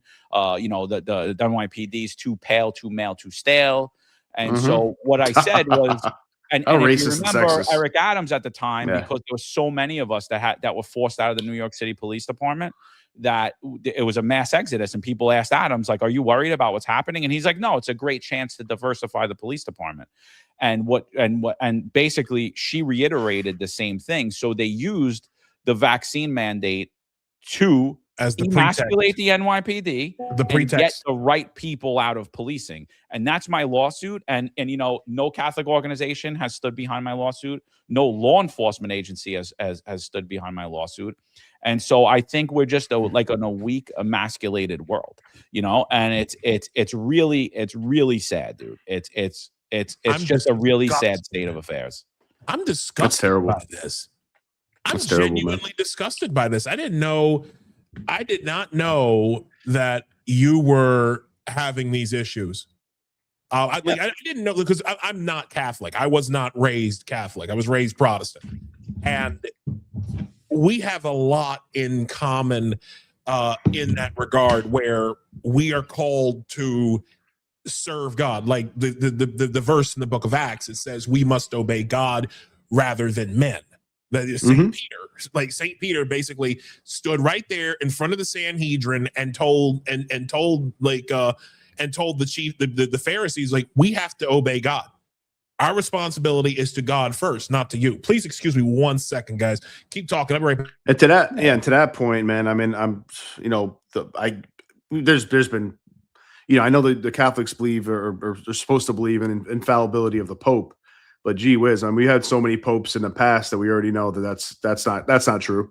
Like that just isn't true. I mean, so many corrupt popes, like some of them are really, really bad people.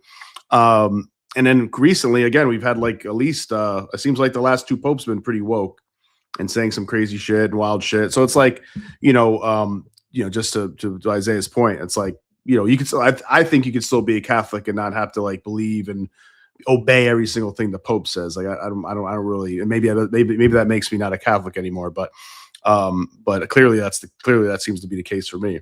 They're not right about I don't think that's true. The Pope is fallible. He's a man. Yeah. We're all sinners. Yeah.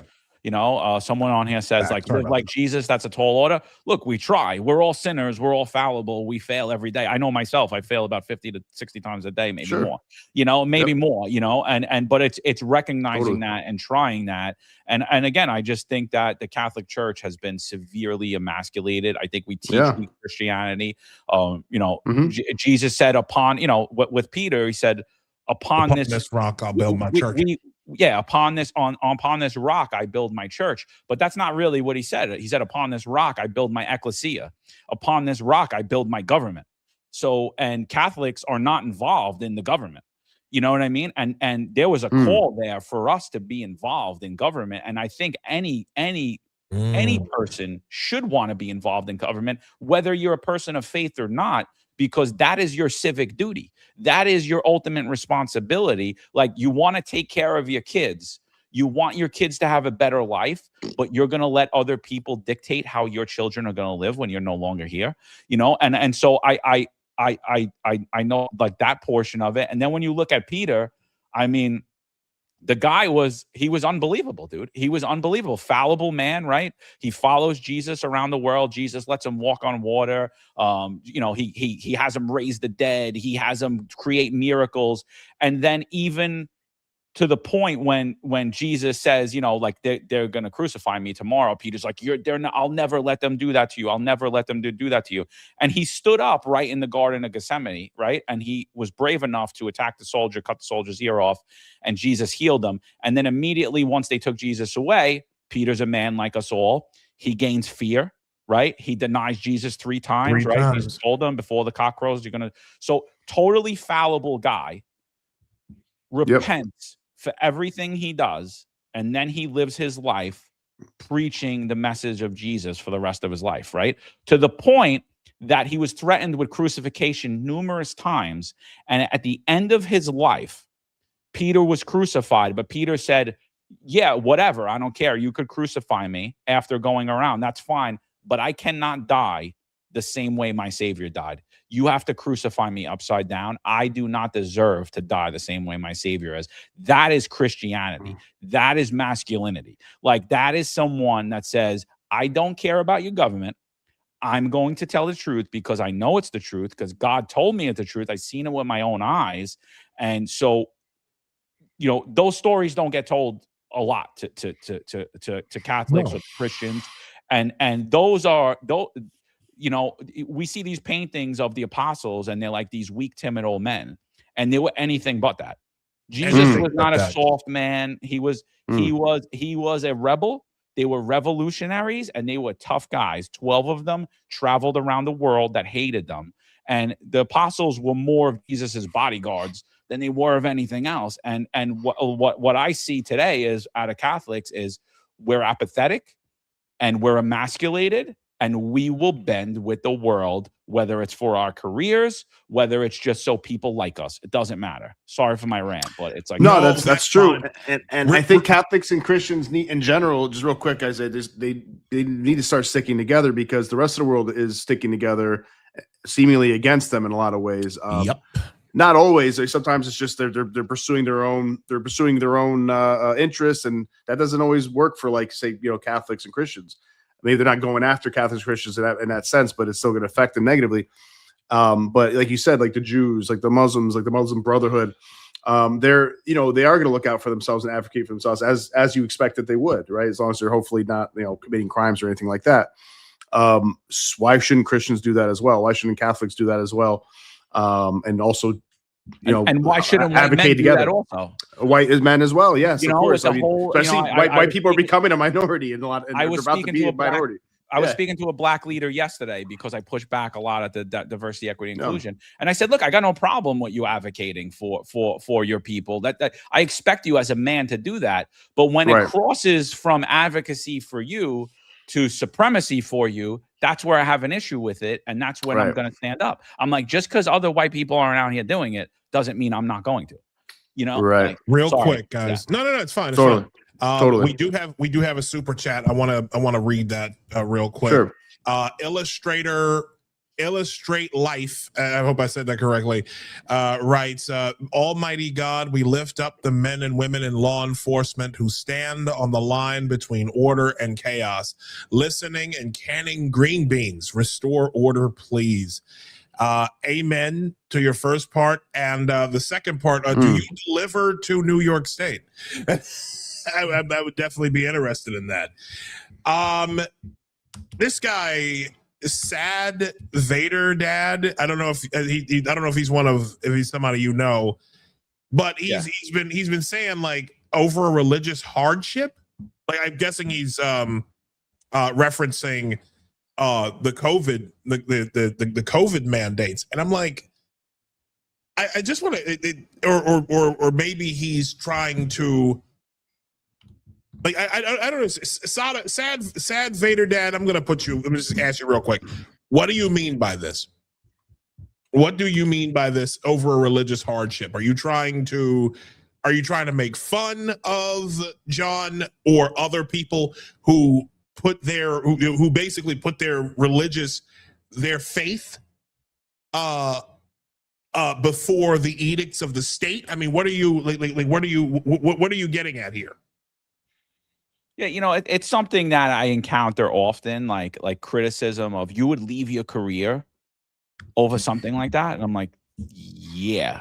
I'm like, because this life is temporary and you're asking me to literally deny God. And, for me, like, I'm not anti-big pharma. I mean, I have medicine in my house now. I've taken a lot of vaccines, but I was literally told by NYPD doctors to not take the vaccine, and because I would have an adverse reaction because my antibodies were so high, because I had the infection for so long and I got pneumonia from it and I almost went out of the picture. So they were literally asking me to lie, and I had my whole career on the line. 18 years, 5.0 rated, never subject of discipline. I was ready to be a captain. I was literally loved by everyone, subordinates, my peers, my supervisors, the community. Everybody loved me until I said no. And I sat up for I want to say about 4 days. I couldn't sleep. And I would go to work on no sleep. And it was the only thing I could think of. And all I tried to do was convince myself to take this shot so that I could go on with my career, so that I could get my pension, the big pension that I deserved, that I worked for, so that I could follow through with all my hopes and my dreams and my retirement plans and all the things I still wanted to do in the New York City Police Department. And I was like, holy shit, I can't do it, because if I do it, I'm literally denying my faith, and this will be my biggest sin ever, and there's no coming back from this. And if I could do this, I could do anything. I could force my kid. I could have the state force my kids to do something they don't want. I'll force my kids something that the state doesn't want. There's no coming back for this for me. So people take it as it's a joke. It wasn't a joke for me. I mean, and I'm living proof that when you put your faith in God first, and you stand on integrity and you stand on truth, you'll be outcasted into the desert 100%, but there will be manna put in your way. So, and I'm not I don't regret anything I ever did. I regret the fact that I was silent about it for a while and I wasn't loud about it. That's the only thing I regret. A man's got to have his boundaries, man, and his lines. Man's got to have his boundaries. I do want to ask you a couple of things. Because there were we talk a lot about we just to kind of circle back on something that we talked about in terms of the corruption of the current police departments, right? It appears that some of the corruption is spreading to another department. I don't know if you heard of this. But from the New York Post, this happened today. Let me just scroll up here. Headline is New York police bigwig was getaway driver for her goon son in a gangland shooting. A high-ranking Westchester County police official drove a getaway car for her son. That's In bananas. an apparent gangland shooting in the Bronx, police sources said Tuesday.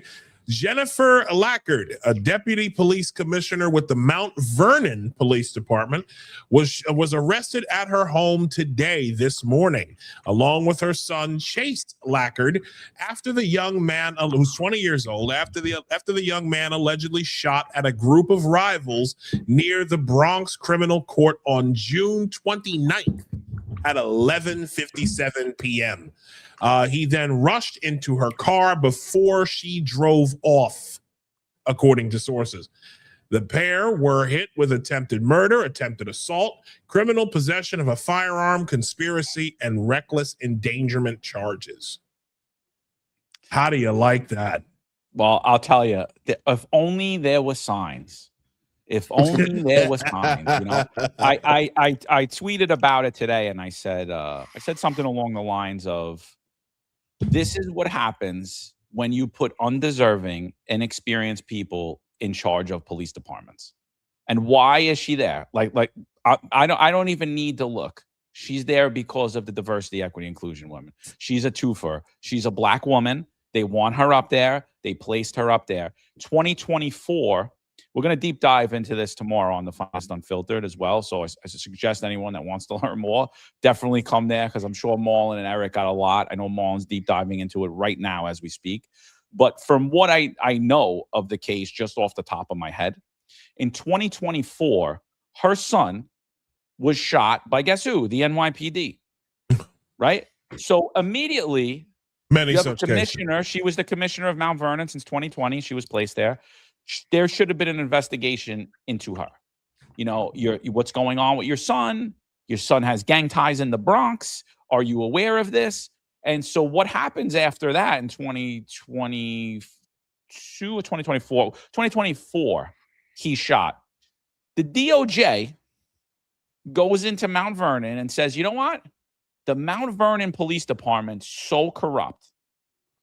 Do you know who they appointed, the DOJ, the Department of Justice? Do you know who they appointed to oversee and root out the corruption in Mount Vernon Police Department? Oh, the woman who we just arrested today for doing the a drive-by with her. Oh, no. So like it's systemic, dude. And I've talked about this at length with the New York City Police Department about how the diversity push, it's honestly, it's upended policing. It's upended the New York City Police Department. I got into it with a Black executive earlier today. I put a video out on my Instagram. I didn't put it elsewhere. But where I said, look, you guys got handed the keys to the kingdom. There's always been cronyism and nepotism, and anyone who takes over, whether it's the Italians, the Irish, the Muslims, whoever takes over, there will be cronyism and nepotism till the end of time. I'm like, but when you got handed the keys to the kingdom under the Eric Adams administration, you embarrassed yourself. You embarrassed the NYPD. You embarrassed the profession. And that is not a statement that I hold just for the New York City Police Department. Look at Mount Vernon, same thing true, unqualified, undeserving, and then we're shocked. It's like, how come that investigation didn't yield any fruit? Like, she should have been immediately investigated. Instead of her being investigated, we have her investigating the Mount Vernon Police Department to root out corruption. How was she involved in a drive-by shooting outside of Bronx Criminal Court with her son? Was she driving a department vehicle? I would say more than likely, because I would also say more than likely, she was probably at work. Supposedly at work. How does her son go into Bronx Criminal Court with a firearm? He doesn't. He can't get in there with a firearm. So that means that he was like, oh, hold on, Mom, let me put this under the seat. And she knows he has an illegal firearm on him. So there's a lot of questions here. And like I said, if only there was some signs. Well, guess what? Not only was there smoke, the building was on fire and the neighbor's house was burning, and no one did a damn thing. Well, you know what? I live in New Rochelle. We're just north of Mount Vernon. I think I was on the rooftop and saw the fucking smoke from my building. Okay, like exactly, it's like that. You know what I mean? Like, oh my God, dude, I cannot believe that this is that's the case. Like, that is this is why I don't even fuck with Mount Vernon. I've never there was a story that I had Damon Jones of the Publisher's Desk with the Black Westchester. I'm sure you've heard of him. No, I know. Yeah. Damon Jones was telling me a story about this cop who had retired, and he had gotten sick or something like that, and the commissioner and the mayor didn't want to give him his pension. Yep. Did you hear about that? I shared it on my social media. I went right at the mayor. I was like, this is absolute garbage. Like, this is unbelievable. He was like 5 days away from retirement, dude. The guy's literally on his deathbed, and they didn't want to give him his pension. But even bigger than his pension, they didn't want to give him the health benefits. You know what I mean? And so, like, you're literally killing this guy for 5 days. He was 5 days short. It's like 5 days. Meanwhile, you got your other commissioner. She's doing drive-bys while she's at work in a department vehicle. You know, I mean, come on, man. You couldn't have let some other employees donate time or donate money, and I'm sure the guys would have did it. You know what I mean? Because unbelievable, dude. Unbelievable. That is disgusting. And I knew Mount Vernon was I knew Mount Vernon's police department was corrupt. I knew that because Mount Vernon is a fucking dump. Yeah. It's a dump of a town. I mean, if you it's like a severe hazard to drive through. Like, if you anybody who's ever driven across Sanford Boulevard, you might need to file an insurance claim for your fucking axles. Okay, but here's the thing: like, I hate the fact that police departments have become so corrupt. I hate the fact that, you know what drives me crazy, John, more than anything, and Nino here will tell you, I hate fat cops. I hate fat cops. John, I'm telling John, I hate fat cops. Okay, you're not, like, in my honest opinion, you are not supposed to be. If a perp runs from you, you are supposed to be in shape enough to go after this guy. I don't understand, or maybe this is just the continued degradation of police departments. But if you got 400-pound cops struggling to walk a beat in New York City, I've seen them. Okay, if they ain't 400 pounds, then they're like these guys who are like 5'3" and barely 100 pounds soaking wet. Or the women too, man. Or the women. Well, we got to make the department 30% women by 2030. Yeah, I always thought that was crazy, man. How do you do it?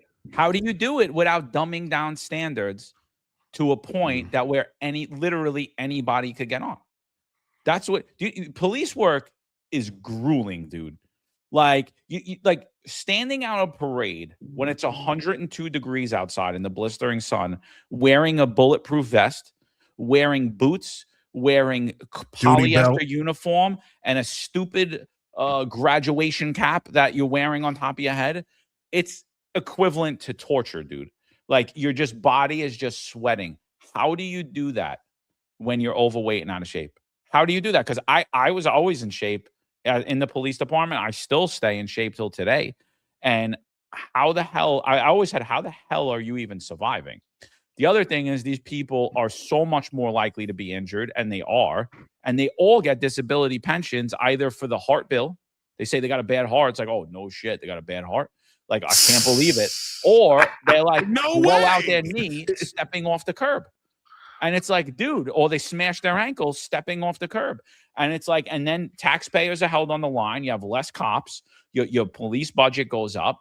But it's all being done in the name of equity, diversity, equity, inclusion. We need more women. We need more Asian women. We need more this. How are we going to get these people to pass? Oh, well, they have a problem running a mile and a half. Oh, mile and a half runs racist. Let's get rid of it. Don't need to run a mile and a half anymore. It's racist. It's like, how the hell is running a mile and a half run racist? You know, and it's just, oh, can't hop a wall. Women can't hop a wall. Get rid of the wall. Oh, women can't carry a dummy drag that's 150 pounds. Get rid of the dummy drag. You know, dummy drags are racist.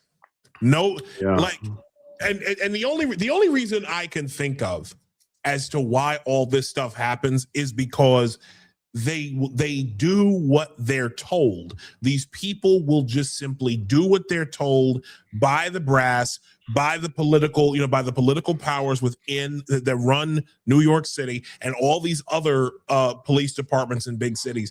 That's the only reason why I can think of why you would hire some 4'11" female with like a 55 with a 55-inch ass who can't run. You literally hired Mrs. Officer from the Lil Wayne and Bobby Valentino song. Yeah, and not just it's like why in the hell is this even a thing? This should and not just standards. running. Yeah, I mean you're talking like not just running. I mean it's like what happens when you got in a physical altercation and it's just you and your partner is like this little woman, and almost any woman. It's just you're at a disadvantage. Like you'd rather have like a short guy most of the time. And yeah, there might be a few exceptions where a woman's just like fucking unbelievable soldier and she's the fucking Black Widow or something. But most of the time you're at a physical. This is just like you wouldn't like if you're about to get in a fight with some guys, you're not gonna be like, yo, let me call my sister up. Let me call my wife up. Me and my wife are gonna go fuck these guys up. No, I'm gonna call Nino and Isaiah. I'm not calling. I'm not calling my boys. I'm not calling the men. car crew that's not even 5 feet when they're on each other's shoulders and they're 100 pounds, or they're. John, it's a huge disadvantage. It's funny you mentioned there's nothing sexist about that. It's just how it is. And like I just want to say, like hang on, Isaiah, the just real quick. Like I've seen so many videos on the streets, on the and in person too, and on the streets, subways of like a guy having to wrestle some big homeless dude who's crazy. And then he's got his, the woman cop with him, and she's falling on the ground, and she can't do anything. She can't, she's getting scared. It's like this is a liability for people's like safety, man. I mean, clearly it's like it's very dangerous. And then sometimes people jump in and stomp the cops and shit. It's like you need to have a couple men with you for these kind of situations, man. I mean, I don't get it. It's ridiculous. Anyways, go ahead, Isaiah. Well, it's funny you mentioned that because John, we were. So last week when we went to go support our good friend and fellow apostate Mr. Adam Coleman, and when we went to support, we went to go check out a documentary he's working on. Oh, awesome! I love Adam. Yeah, great. Yeah, Adam's a great guy. Yeah, it's great documentary. Literally one of the most talented people I have ever come across. Can't wait for you to see what he's got in store. But we were told by Adam that that Apostate Radio is the tallest podcast that he's ever come across. Yes, because I'm 6'3". Nino's pretty tall too. Nino's about 6'2". About 6. Yeah, he's like an inch shorter than I am. Yeah. And so when we're standing up there, it's like, listen, Apostate Radio Security Services. Yeah. It could happen. But not to cut you guys off, but either former NYPD Inspector Ron Layson or former NYPD Chief Rob Lukash, they weighed in on the executive perspective, and they're in the chat, and they're saying about they're saying this is some exclusive information here. It says, I'm being told her husband, talking about the commissioner in Mount Vernon who was arrested, was also alleged to have been in the car and did federal time on a RICO case. Oh my God. So she has criminal association all over the place. Get the fuck out of here. Huge red flag. So like I said, he did federal time in a RICO case. If only there were signs. Unbelievable. Don't worry, she was investigating the corruption, and I'm sure that investigation was competently and efficiently done. Yeah, there's nothing to see here. My God, babe, yo, because I had just before the show started. That's too much, man. I had just told much for me. I had read this story to Kareen, and now you're telling me that's bananas, dude. Yeah. Babe, that's so ridiculous. Hold on a second. The guy who the lady I read to you, the New York Post. Her husband is alleged to have been in the car too, and he did Fed time on a RICO case. I am live right now. Hey, I thought something happened to you. I'm sorry. Oh my God, I am. I thought like you were injured. injured. I am no. Actually, no. My mind is blown right now, babe. Okay. I'm sorry. I'm glad you're okay. You just scared the shit out of me. I'm sorry. Oh, yeah. Okay, we'll talk about it. I'm. So, Isaiah, don't yell like that, man. Come on, man. oh my God, I'm so sorry. It's unbelievable, though, dude. It is unbelievable. The son was shot in 2024 by the NYPD. She gets put in charge. Her husband's in jail on a RICO case, and she gets put in charge of cleaning up corruption in the NYPD. And you know what her other job was? Her other job was she was going to work to bring down youth violence. And shout to Ron Layson for coming in the chat and also this let me see, what was the other one? The executive. That's funny, dude. Podcast. This is. So she was brought in to also bring down youth violence. She couldn't even do that in her own household. She couldn't even do it in her own home. Is that right, John? Yeah, that's exactly. I got that right. Like, yeah, Couldn't my even do that in her own son was household. shot by the cops carrying a gun.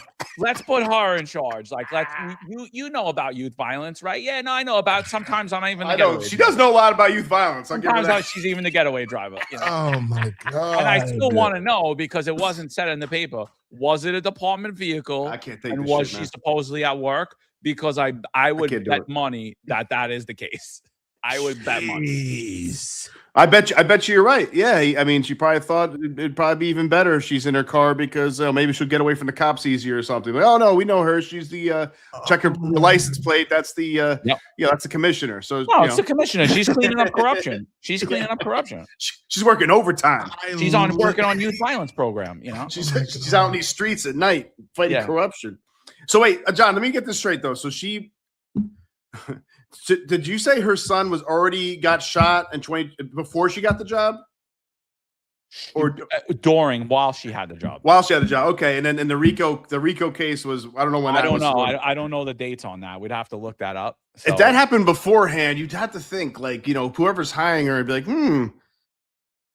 I don't know. So her husband. So wait. So her husband is a But when you think about it, this is what the left wants, though, right? Because what are they?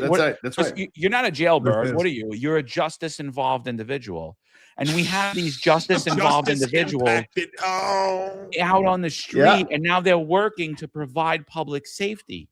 Justice involved. That's funny. I mean, look at. Like Mondani has somebody on his staff was a felon or something like that, right? The commissioner of corrections, like literally, you know the term. You know the term. The prisoners are running the asylum. Yeah, that is actually the case in New York City. The commissioner of corrections in New York City served time in jail. Yep, and also he likes to spend. He seems to like to spend a lot of time in the prisons too, Mondani. He's just hanging out with everybody, getting lunch. With the prisoners. Like I said, they're the good people. Stalin released all the prisoners and put all of the political opposition in the jails. And who were the guards? The prisoners. Yep. You know, someone called me to do a show, and they wanted me and Eric to do a show where they wanted to put us in prison. And they wanted to put us in prison. And I was like, I'm good. I already know your show. I don't know about, but I guarantee you want to stick us in prison and you want to have prisoners be the prison guards. I'm like, I'm good. I don't know what the hell Eric wants to do, but I'm out. I'm not doing it. Was it like a reality show? I'm not finding no waivers with that. Yeah. Was it like a reality show, John? Yeah, it was like a reality show. Yeah, that probably was what I signed the NDA, so I can't say where, but like it was. Yeah. But I was like, yeah, no, I'm good. You know. So I got good choice. Yeah, I gotta. So I have to ask you this next question, because we are just off. We are just off the rails now. Oh my God! Yeah, that was something. Vicky Palladino, the councilwoman in Queens, and a good lady. I really want to meet Vicky. I would love to have her on the show. Yeah, definitely. Yeah, like I would really love to have her on. She wrote something a while back, and I think she's on to something. I'm gonna read through this thing. She's been on Zoran's ass. Basically, even before before he was elected. And I really think that she's onto something with this. She writes, this was written July 11th. I've said this before, and I'll say this, and I'll say it again. We are in a soft secession under Zoran. He considers New York an independent city-state with its own foreign policy, immigration policy, and economic policy. He does not recognize the authority of the federal government, except to the extent he can extract money or political wins from it.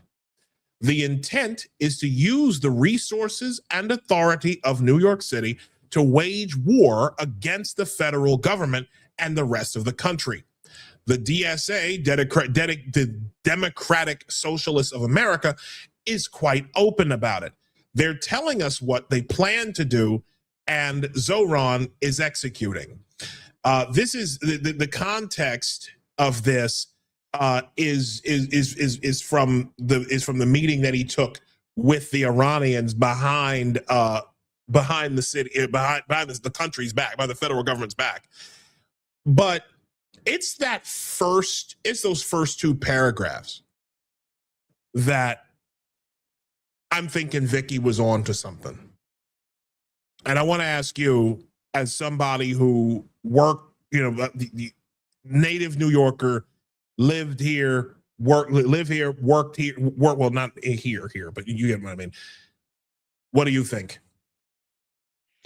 I totally agree with her statement, except for the part where it specifically mentions Zoran and the DSA, because I think that it needs to be replaced with New York Democrats.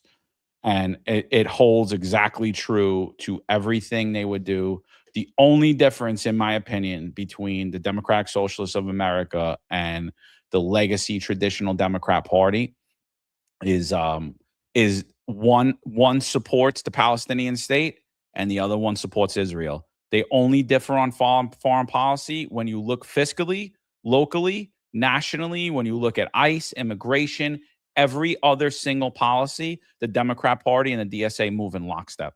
So I don't even ever parsing them out as different, because I think we're doing a huge disservice to ourselves and to this country by trying to say a guy like Hakeem Jeffries is really any different than a Zohran Mamdani.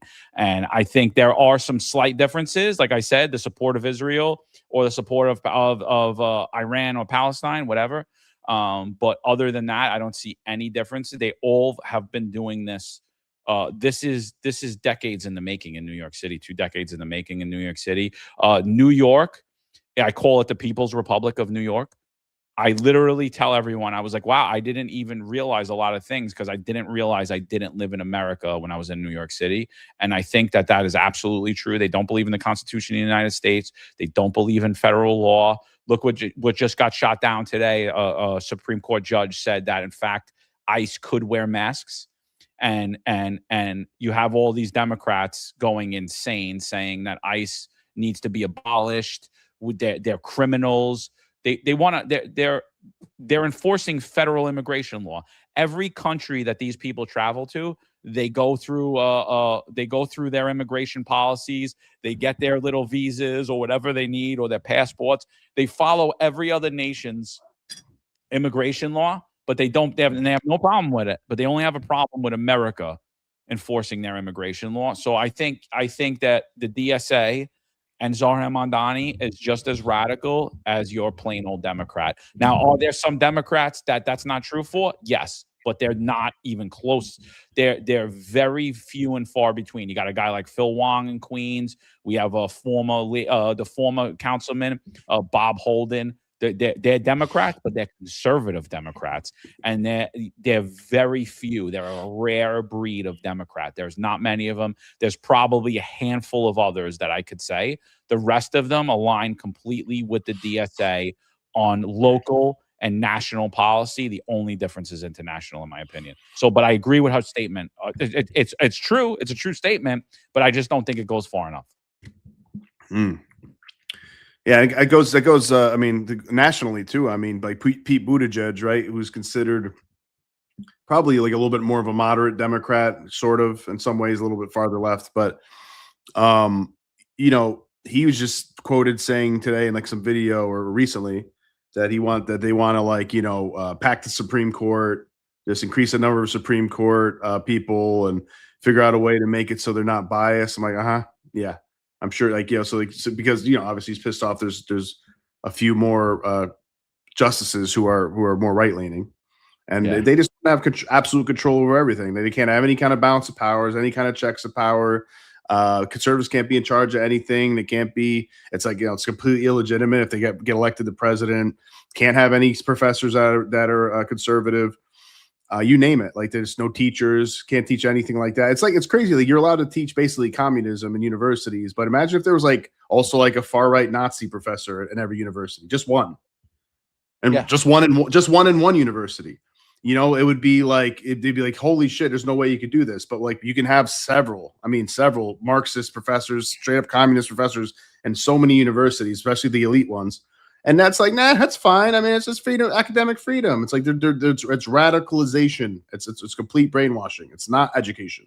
Repressive tolerance. Yeah, but it's like, but you can't even have a conservative, let alone a far right guy talking. Which I agree. You shouldn't have a goddamn professor that's indoctrinating people in Nazism. One thing's doing the history. Like, you can have maybe a history of communism guy, but if you're sitting there being like, well, you know, never really been tried, it's really good, you know, and America's really bad, and white people are really bad, and it's like, and that's just a whole class that's like, oh my God, men are so bad. Like, how is that allowed in universities that are federally funded or state funded, at least? Like, maybe you can have I'm saying you can have a private university, totally privately funded, and you want to be a total radical, you know, a radical indoctrination camp. And like, okay, you know, that's America. You can pay for that and have your kids go to that. But like, how are they getting any federal funding or state funding when they do that is beyond me. Well, how's any of these Democratic states getting federal funding is beyond me too at this point. I just with all the fraud too. Ron, my phone's dead. I know you said check your text, but I'm usually not prepared. I'm usually prepared for the mornings. I wasn't prepared for the afternoon. So I have my charger with me. So. Oh damn.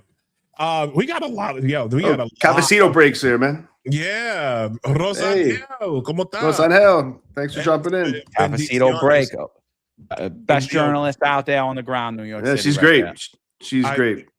She is somebody. She's another lady I really want to talk to and meet in person. And I'm gonna make God is my witness. I'm gonna make it happen one of these days. Let's see. What else? We've covered a lot of. Oh wait, there was another thing. There was something else. This will put a smile on your face.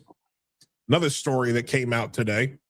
Oh, he sent to. Oh wait. Ron Layson said I sent an article on the husband's arrest. You know what?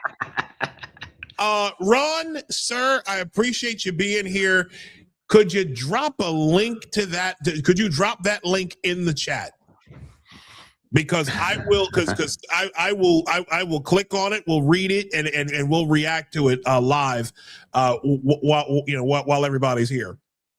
Yeah. We're definitely we're gonna be talking about that tomorrow, Ron. Like, that's the main topic. Okay, all right. So, no, do it. I don't care. No, I don't care. Do it. That should be good. We don't hold any punches. You know, don't worry about it. Yeah. Well, I know, John. I know you guys don't. I'm just saying, like. No, but I'm saying, cover it if you want to cover it. I don't mind. You know, it's. Yeah, I mean, we're rolling here. But real quick, this is Apostate Radio, episode 61. We are back. ILC, Nino Sabio to your right. Below us here is the good Lieutenant John Macari. We had Zeek Arkham on earlier. We are grateful that he was on because homie had one in the chamber for a previous guest. Oh boy, that was great. While we wait for that link that Ron sent you, I do want to go over this because I feel like this is a feel-good story. Okay, you know, male heroism is heroism is missing in today's society, right? You know, men don't want to go out and take risks or stand on business for what's right. Okay. But this guy did. This guy did, and I want to get your reactions to it, gentlemen. Headline again from the New York Post: Dad poses as an 11-year-old daughter on TikTok and lures her alleged rapist to the home to shoot him. Yes, an Ohio. I got no problem with it. No, great. Dad pretended to be. That's wonderful. An Ohio dad pretended to be his 11-year-old daughter on TikTok, so he could lure his alleged rapist to his home, where he shot him twice. Diego Montoya Gonzalez, 20, was shot by dad hero Malik Chandler, 31, in July after the 11-year-old's mother discovered a video on their daughter's phone that showed him sexually assaulting the girl at their Grove City, Ohio home, prosecutors said. The next day, Chandler pretended to be his daughter on TikTok to get Montoya Gonzalez back to their home, where he shot him twice, WNBS reported.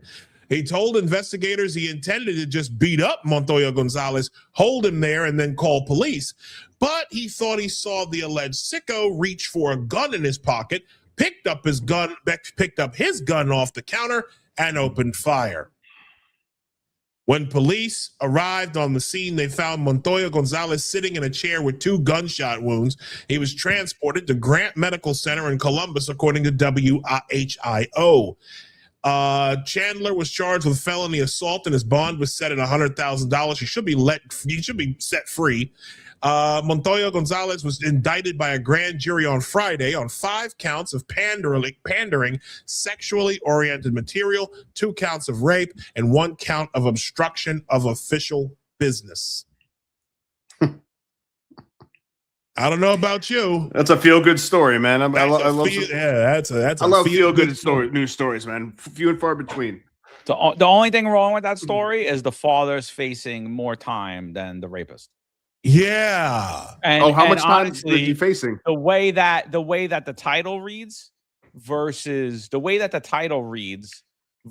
story, the title's manipulated. He lured him to shoot him, but I read that he lured him to hold him for the cops to get him so that the cops could get him, and then in self-defense he shot him. So I got no issue with that story at all.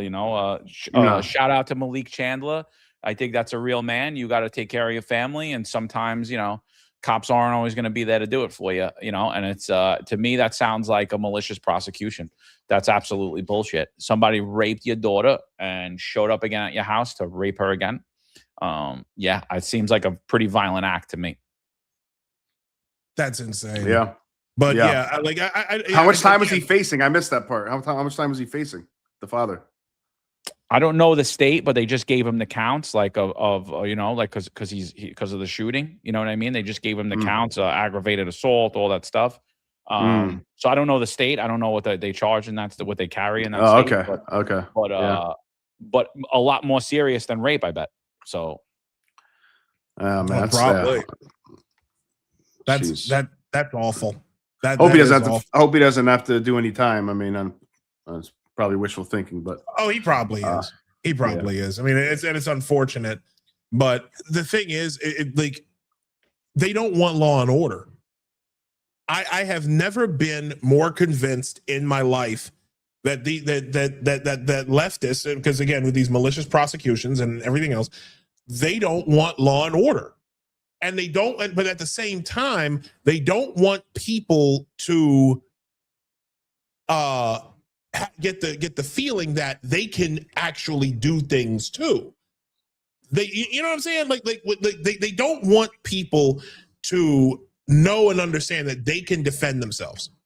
They would outlaw self-defense. I mean, that's why do you think they want to either make gun ownership as hard as difficult as possible, or as they've done in certain places, just outright fucking ban gun ownership? Apparently in California, if somebody breaks into your house, you just got to let them take your shit.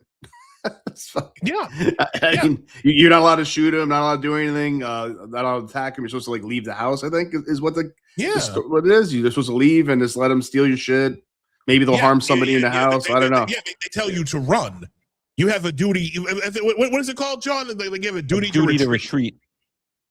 Duty to retreat. I'm not going to retreat, bro. Again, it is. That's so crazy. That is so crazy. It's incentivized cowardice. It's also incentivizing crime and invasions, home invasions, because for example, like the cops aren't really going to find these people half the time, right? They're really going to find them, not going to really try to go after them, especially like California, LA or whatever. So you're just like, oh, you can just go into this rich person's house or any person's house, steal their shit. Maybe they got some jewelry, maybe they got some money, maybe they got something that's really valuable. Steal their phones, I don't know, and they can't do anything about it, and we're not going to get arrested. So what the hell's stopping them from doing that? Oh, especially if you're like, and the mayor just put out a list of all the $1 million homes that aren't occupied for. Exactly. Fucking dude. Wow. Did you see, John? Yeah. Did you see the guy who this liberal commentator? He's on CNN a lot, and he was on some podcast with they're like two CNN contributors or whatever, and he Scott Galloway, that's his name. Scott Galloway, was talking about this. He was like, "Oh, I got doxxed." Oh wow! I got doxxed. Yeah, he was on the list. He's an NYU professor. How does it feel, Scott? Yeah. And again, it's like these what they call stupid smart people, or smart stupid people who advocate basically for their own destruction. Their oikophobia has gotten the best of them, and then they wake up one morning and they're on a goddamn kulaks list. How about that? But what happens is they'll just leave that state. They're like locusts. They go into an area. They take up all the good grain. It's all gone. They completely change it. And then they're like, I just want to go home back to my neighborhood. I don't want to live this urban lifestyle anymore. And then next thing you know, they're in North Florida, or they're back in Texas, or they're back in Milwaukee, or they're back wherever they're from. And they're like, yeah, no, I love it there. I hate this state, but I had to move here for the safety of my family. But I hate the politics. That's like a thing around Florida too. I love Florida, but I hate the politics of it. It's like, no, you love the politics of it. That's why you left Chicago. Exactly. That's why you left LA. That's why you left New York City, because you ruined it. And now you want to come here and you want to ruin this. And then you're going to say, oh, no, I'm just going to move somewhere else now. I'm going to move to another conservative state. Like, no, don't. You want all the benefits. It's like you want all the benefits of a conservative state. You like the safety of a red state. Yep. You like the economic opportunities of a red state. Less taxes. Right, exactly. You want less taxes in your pocket that you would get from a red state, but you don't actually want to live in a red state. And it's like, you guys got to make up your fucking minds. You guys got to make it. I've never seen anything like it. But again, this is what happens when we're dealing with people who have no principles. They have no principles. They have no morals. It's just me all the way home. Well, but dude, they think like how dumb you are when you were a kid, and like you just get out of school, right? Or like you're in school. Like that's them at 40 years old.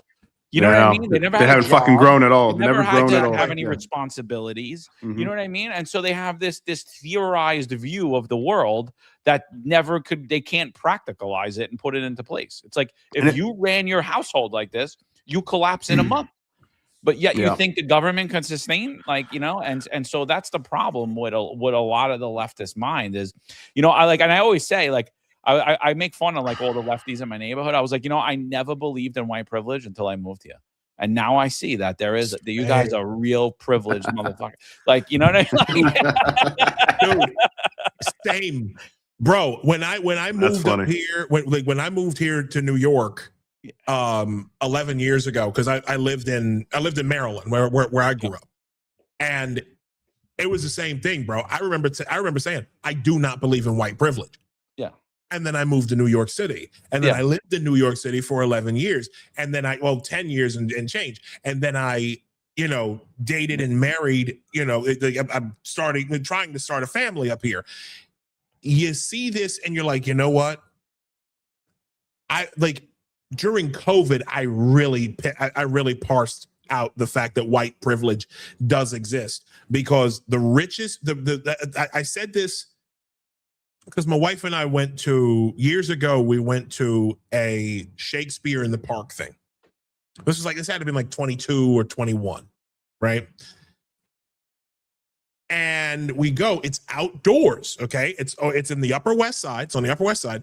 We go and we're all outdoors. They're they're making people show their vaccination card, and then telling people that they had to wear a mask outside. You hear me? Outside. So you show your vaccination card, then you got to put on a mask, and I would have none of it. I would have none of it. I'll never forget, like, my wife went and, she went, put on a mask. She and her cousin went, put on a mask. I was like, I'll wait out here. I'll wait out here, because there was no way I'm doing this whole mask, this whole mask dance. Like, we're outside. Yeah. And it was a Shakespeare in a Park thing. And one of them, like, I'll never forget, one of the characters was in a fucking wheelchair. Like, it was DEI Shakespeare. It was basically what it was. And, the most evil character is in the wheelchair, obviously. So, and it's just like, I couldn't stand it. I could not stand it. That was when I figured, the whiter and more affluent the neighborhood, the more, like, the crazier the COVID behavior was.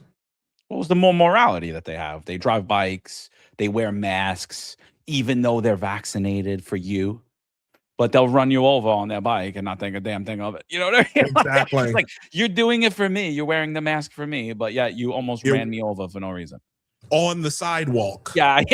I was on the sidewalk. In your e-bike that is heavier. Like, I could go on for that. I do have that link. Winston-Salem nonprofit. This happened back in 2012. This from WXII. A co-owner of a Winston-Salem nonprofit substance abuse and mental health treatment center is facing federal drug conspiracy charges. The Winston-Salem Journal reported that 41-year-old James O'Brien Lackard was arrested last week on a charge of conspiracy to distribute heroin. Authorities say Lackard owns a car customizing business and told informants about ways to place illegal drugs in hidden compartments inside cars. Lackard is a co-owner of the Ivy House Center for Self-Sufficiency, a nonprofit registered with the state of North Carolina since February of 2007. The center provides substance abuse outpatient treatment and classes for those charged with driving while intoxicated. Lackard remains in federal custody and faces a bond hearing. It wasn't clear if he had Jesus Christ. Oh, shocker. Nonprofit with corruption, working with substance abuse while selling drugs. It's almost like all the violence interventions and all of the ones that are trying to prevent gun violence, and yet they continue to get arrested with guns and drugs on them across New York City. It's so weird. Like, who would have ever thought? Once you said nonprofit, I was like, oh, yeah, of course. Of course. But listen, it's the same grift. My hometown of Baltimore, like, this guy, I can't remember. There's a nonprofit in Baltimore, and for the life of me, like, the name of it is right on the like the mayor of Baltimore, Brandon Scott, had worked with them extensively to get to end gun violence and all that. I can't remember the name of it, the nonprofit, but turns out same thing. Several like a couple of the guys within that nonprofit went to prison for gun violence, for robbery, while the nonprofit was active. Yeah, shocker. Yeah, you know what's funny about Baltimore and Brandon Scott? What crime's about absolutely down there too, and they're at historic lows there too. So it's amazing. You know, it's amazing. It's Wow. almost like someone waved the wand. Well, hold on. Baltimore's different. man. Baltimore's different. And I'm gonna tell you why. Because Baltimore, the crime is down in Baltimore in spite of Brandon Scott. Because please understand, if I don't think so. Brandon Scott, no, I'm gonna tell you, Brandon Scott would be Zohran Mamdani. And I'm saying this is somebody who has known Brandon for over 15 years. I know I have known Brandon Scott when I've known him since he was a city councilman in the 2nd district. Okay. This guy, the way I don't know what the deal is because he didn't start off this way, but he would let crime run rampant in his town. But the reason why it has not happened is because the attorney general is the state's attorney, Baltimore state's attorney, Ivan Bates, is the exact opposite of Alvin Bragg in Manhattan. Ivan Bates is prosecuting. Ivan Bates is putting these fuckers away when they commit crime. He's doing the exact opposite of what these other DAs and state's attorneys do. So like I said, it's happened. So Baltimore's historic lows might, when it comes to crime, might just be legit. It's just the rest of the fucking city that's falling apart down there. That's where I don't believe it. Like you look at the harbor, I mean, it's a shell of what it was 10 years ago, and so I think, and so like when you're telling me crime's down and at historic lows, I'm like, then why? What's up with your business community? Like, why is nobody down here? Like, what happened? You know what's going on? Because they're constantly being hollowed out. I mean, Harbor Place right now, the Inner Harbor 10 years ago, 15 years ago, bustling. Okay, Harbor Place in the Gallery. I give like you obviously know about it. Yeah. You had multiple restaurants. You had like, and I'm talking franchises. You had Cheesecake Factory. You had Phillips. You had all sorts of stuff down there. Okay. You had Ripley's, but they had like the Ripley's Believe It or Not museums and stuff. Like there was attractions in the pavilions. All that's gone. Yep. All that's gone. The gallery, which was the 4-story mall across the street on Pratt and Calvert, closed since 2020, at least. All this, there's been no shopping there for years. Then come to find out that they're working on something right now to build like these massive residential towers, because that's like the thing now. Everybody wants to live in luxury high rises and shit. Luxury high rises that will literally block off Pratt Street from the views of the harbor.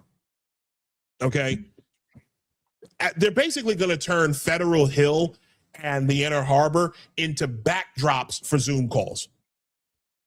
So that your downwardly mobile laptop class assholes can basically come down there, spend $5,000 a month to live in Baltimore City, and also the street that's right next to it, Calvert Street. They want to take McKeldin Plaza. They want to close Calvert Street. They want to close Calvert Street and turn it into like a giant pedestrian plaza. Yep. It's the stupidest shit I've ever seen in my life. And it's like, that part in Jurassic Park where Jeff Goldblum's character, Ian Malcolm, says, you're so worked up about, I'm paraphrasing, you're so worked up about whether or not you can do something that you never stop to think about whether you should do something. That's most of society right now. That's most of us right now. I don't know, dude. What do you think of that? Well, first, what do you know about Baltimore? No, I mean, I just been there. I've been there. I mean, I was a big fan of The Wire. I didn't go to any of those areas, but I've been to the harbor, and I just know that like it changed significantly over time. Went from a bustling area, went from an area where people like, yeah, it's nice there, it's great here, to don't go to the harbor no more. There's John, you got to nothing there. understand. Isaiah's been overtaken and brainwashed by the Amsterdam propaganda. Yeah. So he voted for Carcetti and he's Yeah. for Mayor Carcetti. That's honestly, that's the most. I know it's not really a cop show. It's really a show about a city, The Yeah. Wire. Yeah. But that is the most accurate depiction of police work I ever seen. Like an accurate. I love The depiction. Wire. I love know, The Wire. David Simon. I mean, when he's not when his Trump derangement syndrome ain't flaring up, like he's actually a very, very good writer, producer, and director. Like I just saw something. I think I don't know if it's his most recent series, but it's called The Deuce. Karine was watching. My wife was watching it yesterday. Oh, it's like Step Back in Time, right? The Deuce is that's about 42nd Street, I think, in the 70s, right? Yeah. Yeah, because that's what they used to call 42nd Street, the Deuce. Oh, really? Oh, Yeah. I didn't know. Okay. Yeah. And now it's going back to the Deuce, so going back. It looked great. It looked great. Version of the Deuce. It looked great after every Knicks game in Madison Square Garden. It was amazing. What do you? Yeah. I bet. But look, last question wonderful. for you before we get out of here. Yeah. When are you when are you running for mayor? Never. It's a two-parter, yeah, because I knew that, but I knew that was the answer. Yeah. But the second part is, do you think the next mayor of New York City, what would the next mayor of New York, what would the next mayor of New York City look like to you? I mean, What would personally they have to do? there's a lot that they have to do. So, I mean, like, I don't think that, by the way, I think that there's a good chance that Mondani becomes a one-term mayor. And I think I'm looking at that because what I see is that more than likely either Jessica Tisch or Julie Menon is going to run against him. And I think that they're viable candidates against him. Do I think that they could transform New York City and put it on the right path? No. I don't. And I got to be honest about that. Like, I don't, unless they came out in a really strong stance on a lot of issues and really started to move away from the Democratic Party, I don't think that they're going to be great for New York City, either one of them. And, when I look on the Republican end of it, I honestly, the Republican Party, in my opinion, is not trying to win these elections. I've said it before. Look, I somewhat like Bruce Blakeman. I don't love him. You know what I mean? I somewhat like, but I personally don't think they're trying to win this election. I'm sorry. Like, I just don't. I don't see it. I mean, I could be wrong about that, but I don't see it. I just don't see it. I think Kathy Hochul's a lock-in. I think all the unions are going to vote for her. I think the overwhelming majority of unions are going to come out and back her. I think she's going to more than likely win in the landslide because I don't see the messaging correctly. And I think the same thing with mayor, like, who's running again? Now you got Sid Rosenberg, no shot. Curtis Lewa, no shot. You got John Schell, no shot. I mean, like, come on. I wouldn't be shocked if the GOP called me and asked me, do you want to run for mayor? And my answer is going to absolutely be no. But like, who do we have? Who do we have in the Republican Party? Like, I love Vicky Paladino, but she's not going to win. I love Joanne Ariola, but she's not going to win. I mean, Joe Borelli is a fucking fraud. Half of the New York Republicans are Democrats. I call them Republican Democrats. More than half of them. Mike Tannousis, Mike Riley, like, they go along to get along. David Carr. That's why I say I think that my strongest bets right now for mayor of New York City to beat Mondani would be Jessica Tisch or Julie Menon. I think they would be better than him, but I think, the city's in a lot of trouble right now. And I think we need just better than Mondani, because that's not hard, So it's not like the bar's not that high. You know what I'm saying? And the same thing with Blakeman. I think he would be better than Kathy Hochul, but I got to be honest, I don't think he'd be much better. I don't. Do you think that Blakeman? I think he's a Democrat Republican. He's a Republican Democrat, in my opinion. You know what my problem with Blakeman is? I'm gonna say this. My problem with Blakeman is that his campaign push, his like the thing that he's selling people on, is the fact that he's not Kathy Hochul. Yeah. And that's it. That's it. That's it. It's like, bro, I don't like, this is the thing that bothers me. Because I don't want somebody who's like just not Kathy Hochul. I get it. I absolutely get it. Right? Kathy Hochul wants to be governor of New York for the next 10 years. She wants to be governor until 2036. I got it on very good authority. That's her goal. She wants to be mayor of New York. She wants to be governor of New York for the next 10 years. You do not get that when I'm sorry, you cannot just simply be, I'm Bruce Blakeman, I'm not Kathy Hochul, vote for me. Just like when it comes to the next mayor of New York City. The next mayor of New York City, I'm gonna say this right now. The next mayor of New York City has to commit to ripping up every single bike lane, every single planter pot, every single street tree from every single street and avenue in every single borough of New York City. That, to me, that's first and foremost.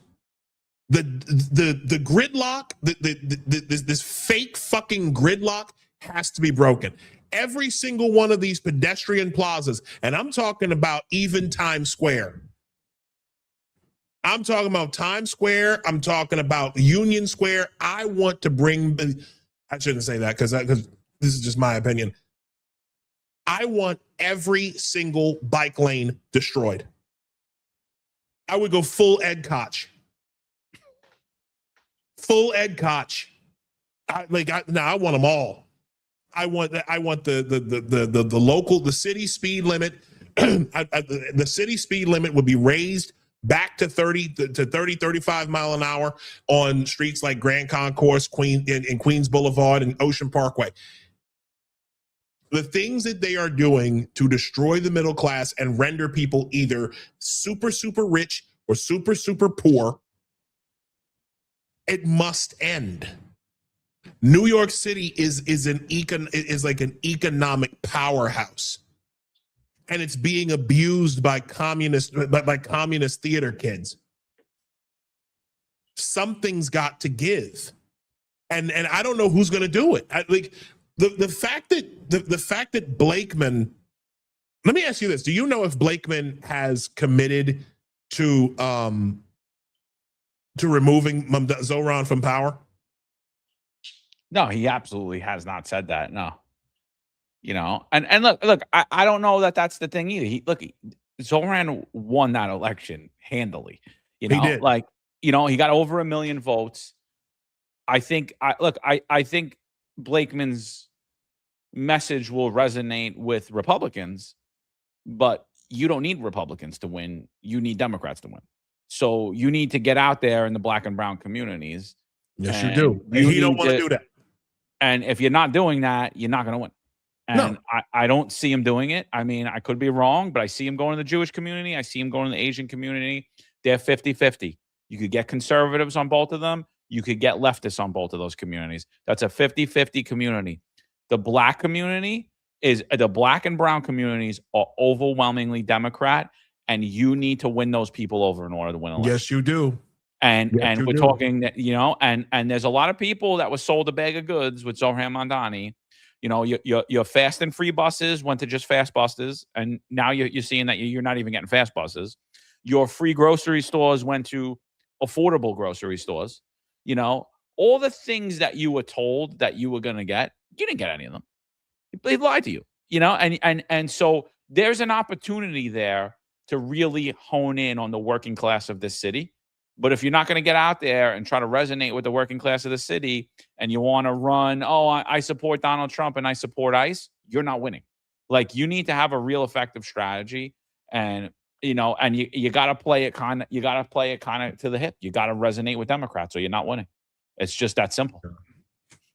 Well, I want to thank you for coming on the show with us tonight, man. This has been a fantastic show. One for the history books, honestly. You've got a show in the morning, and I guess you're also working on some other stuff this week. So we got the show. We got the show on Wednesday. We'll have, like I said, tomorrow morning. Myself, Marlon, Eric Dim. We're going to be discussing the incident that happened in Mount Vernon. We're going to deep dive into the police official's background and should she have really been in policing, because we've been touching on that a lot in recent times, like about how the leadership has upended. Like our last episode we did, is the NYPD leadership woke? Has wokeism infected NYPD leadership? Like that was our last episode, which we did on Monday, and we touched on all of these issues with the corruption. So it's kind of just like so fitting that the next day, all of the stuff we said comes true. So now we're going to deep dive further into that on Wednesday. We're also going to discuss another former NYPD chief who was basically forced out of the NYPD and took a police settlement for allowing one of his workers to work from home for 5 months while also collecting overtime. No one knew about it. No one went through official channels. And he's actually just became a police chief in Maryland.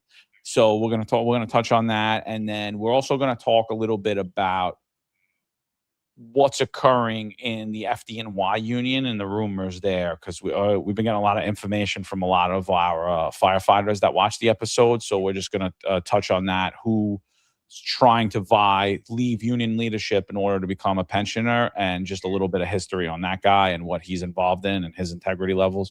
So we'll touch that, and and then that's it. And then Wednesday in the evening, Ron Leighton and Rob Lukash, they're going to be weighing in on a lot of the stuff that we didn't hit all week as well, and some of the stuff that we did.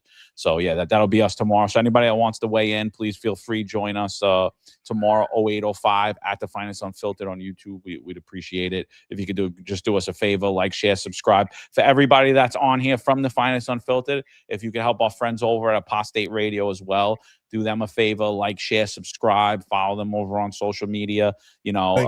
Great platform. We've been on numerous times. Eric's been on, and I consider both of these men a friend, and I consider them both men of integrity. And they care. They're not full of shit, and they tell how they really feel, and it's respect. It's a great platform. Thank you, my brother. We really appreciate it. Thank you, John. Same to you, brother. Yes, you are indeed. And bro, we definitely, next time you're up here, we gotta set up a time to come to hang out. Yeah, absolutely. Yeah, totally. I know it's gonna be tough with school coming up for you down there, but we're gonna make it happen. We're gonna make something happen. I'll be up. I'll probably be up in the fall, so I'll let you guys know. I just want to get my kids that'd be good. School and all that. So, but I'll more than likely be up in the fall, and then I'm always up for the holidays. I'm always up for Thanksgiving, Christmas, New Year's, and then I spend a month in the summer. This summer I was kind of busy, and so I didn't see anybody. All my friends want to beat me up. I didn't really see anybody. I was like, they're like, you didn't even hang out with me. I'm like, I was just, I was running around, but yeah, it happens. We listen. Yeah, I look forward to that. It'd be good. We're men with families. We got shit to do, bro. Yeah. I got a wife who's recovering from surgery right now. Yeah, that's right. And that's taken up that took up all of July, and it's going to take, and it's going to take up most of the month of August too, which is fine. This was already in the plan. So, but yeah, nothing personal, nothing nothing against you, bro. We're gonna make it happen, and we appreciate you for shouting us out, man. That's our totally. Show. That's our show tonight, guys. We thank you all for joining us. Friday. So this is what we're doing, because we don't have the work schedule, at least on my part, is funky. So Friday is our next show. Friday, which would be the 7th. We are having Dr. Charles Peschke, an old friend of mine, who will be talking about much of the mass formation psychosis and all of the things that we are seeing in our society right now. We're seeing a lot of craziness on a grand scale, and he's going to talk to us about it and everything that's been happening. We do hope that you will join us for that. And then we've got a couple of what happened? No, mass formation psychosis. Like the people wearing the mask. Yeah. Yes. Oh yeah. Oh yeah. yeah. So we've got that, and then next week, we've got 2 shows also trying to. I have one guest already lined up for Tuesday, and we're trying to work something out for Friday. If we have anything in between, of course, you can follow us at Apostate Radio NY, or follow me on X at Isaiah L. Carter. Follow Nino at Nino Sabio X. We are out. Have a great night. See you Friday. Thanks, everybody.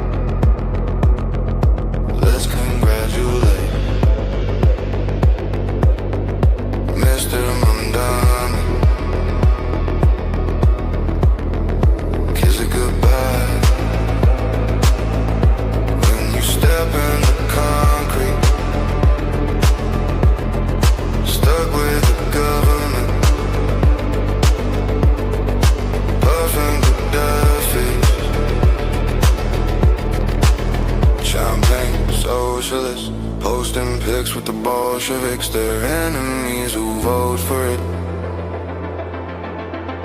Open up the border, let the boats with the homeless in.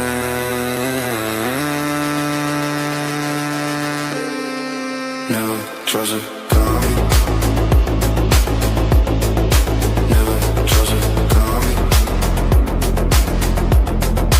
Never trust a commie. Let's congratulate Mr. Mandami. Never trust the communists. Never trust the promises. If you vote for it, you won't forget the consequence. Never trust the communists. Never trust the promises. If you vote for it, you won't forget the consequence. Cheers to the champagne socialists. No regret when they vote them in. So intense when they sow this in. Bodies on the floor, they don't notice them. None of you heard about the gulag. Stop for their food farms, barred in the gulags. The train left the station with a choo-choo. Nothing worse than the smile when they shoot you.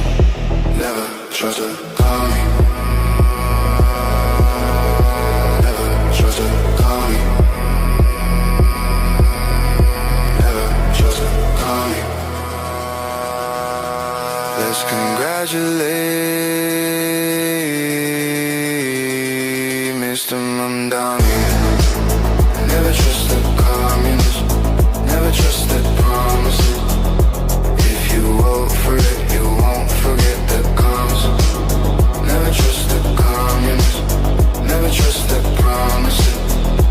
If you vote for it, you won't forget the cons.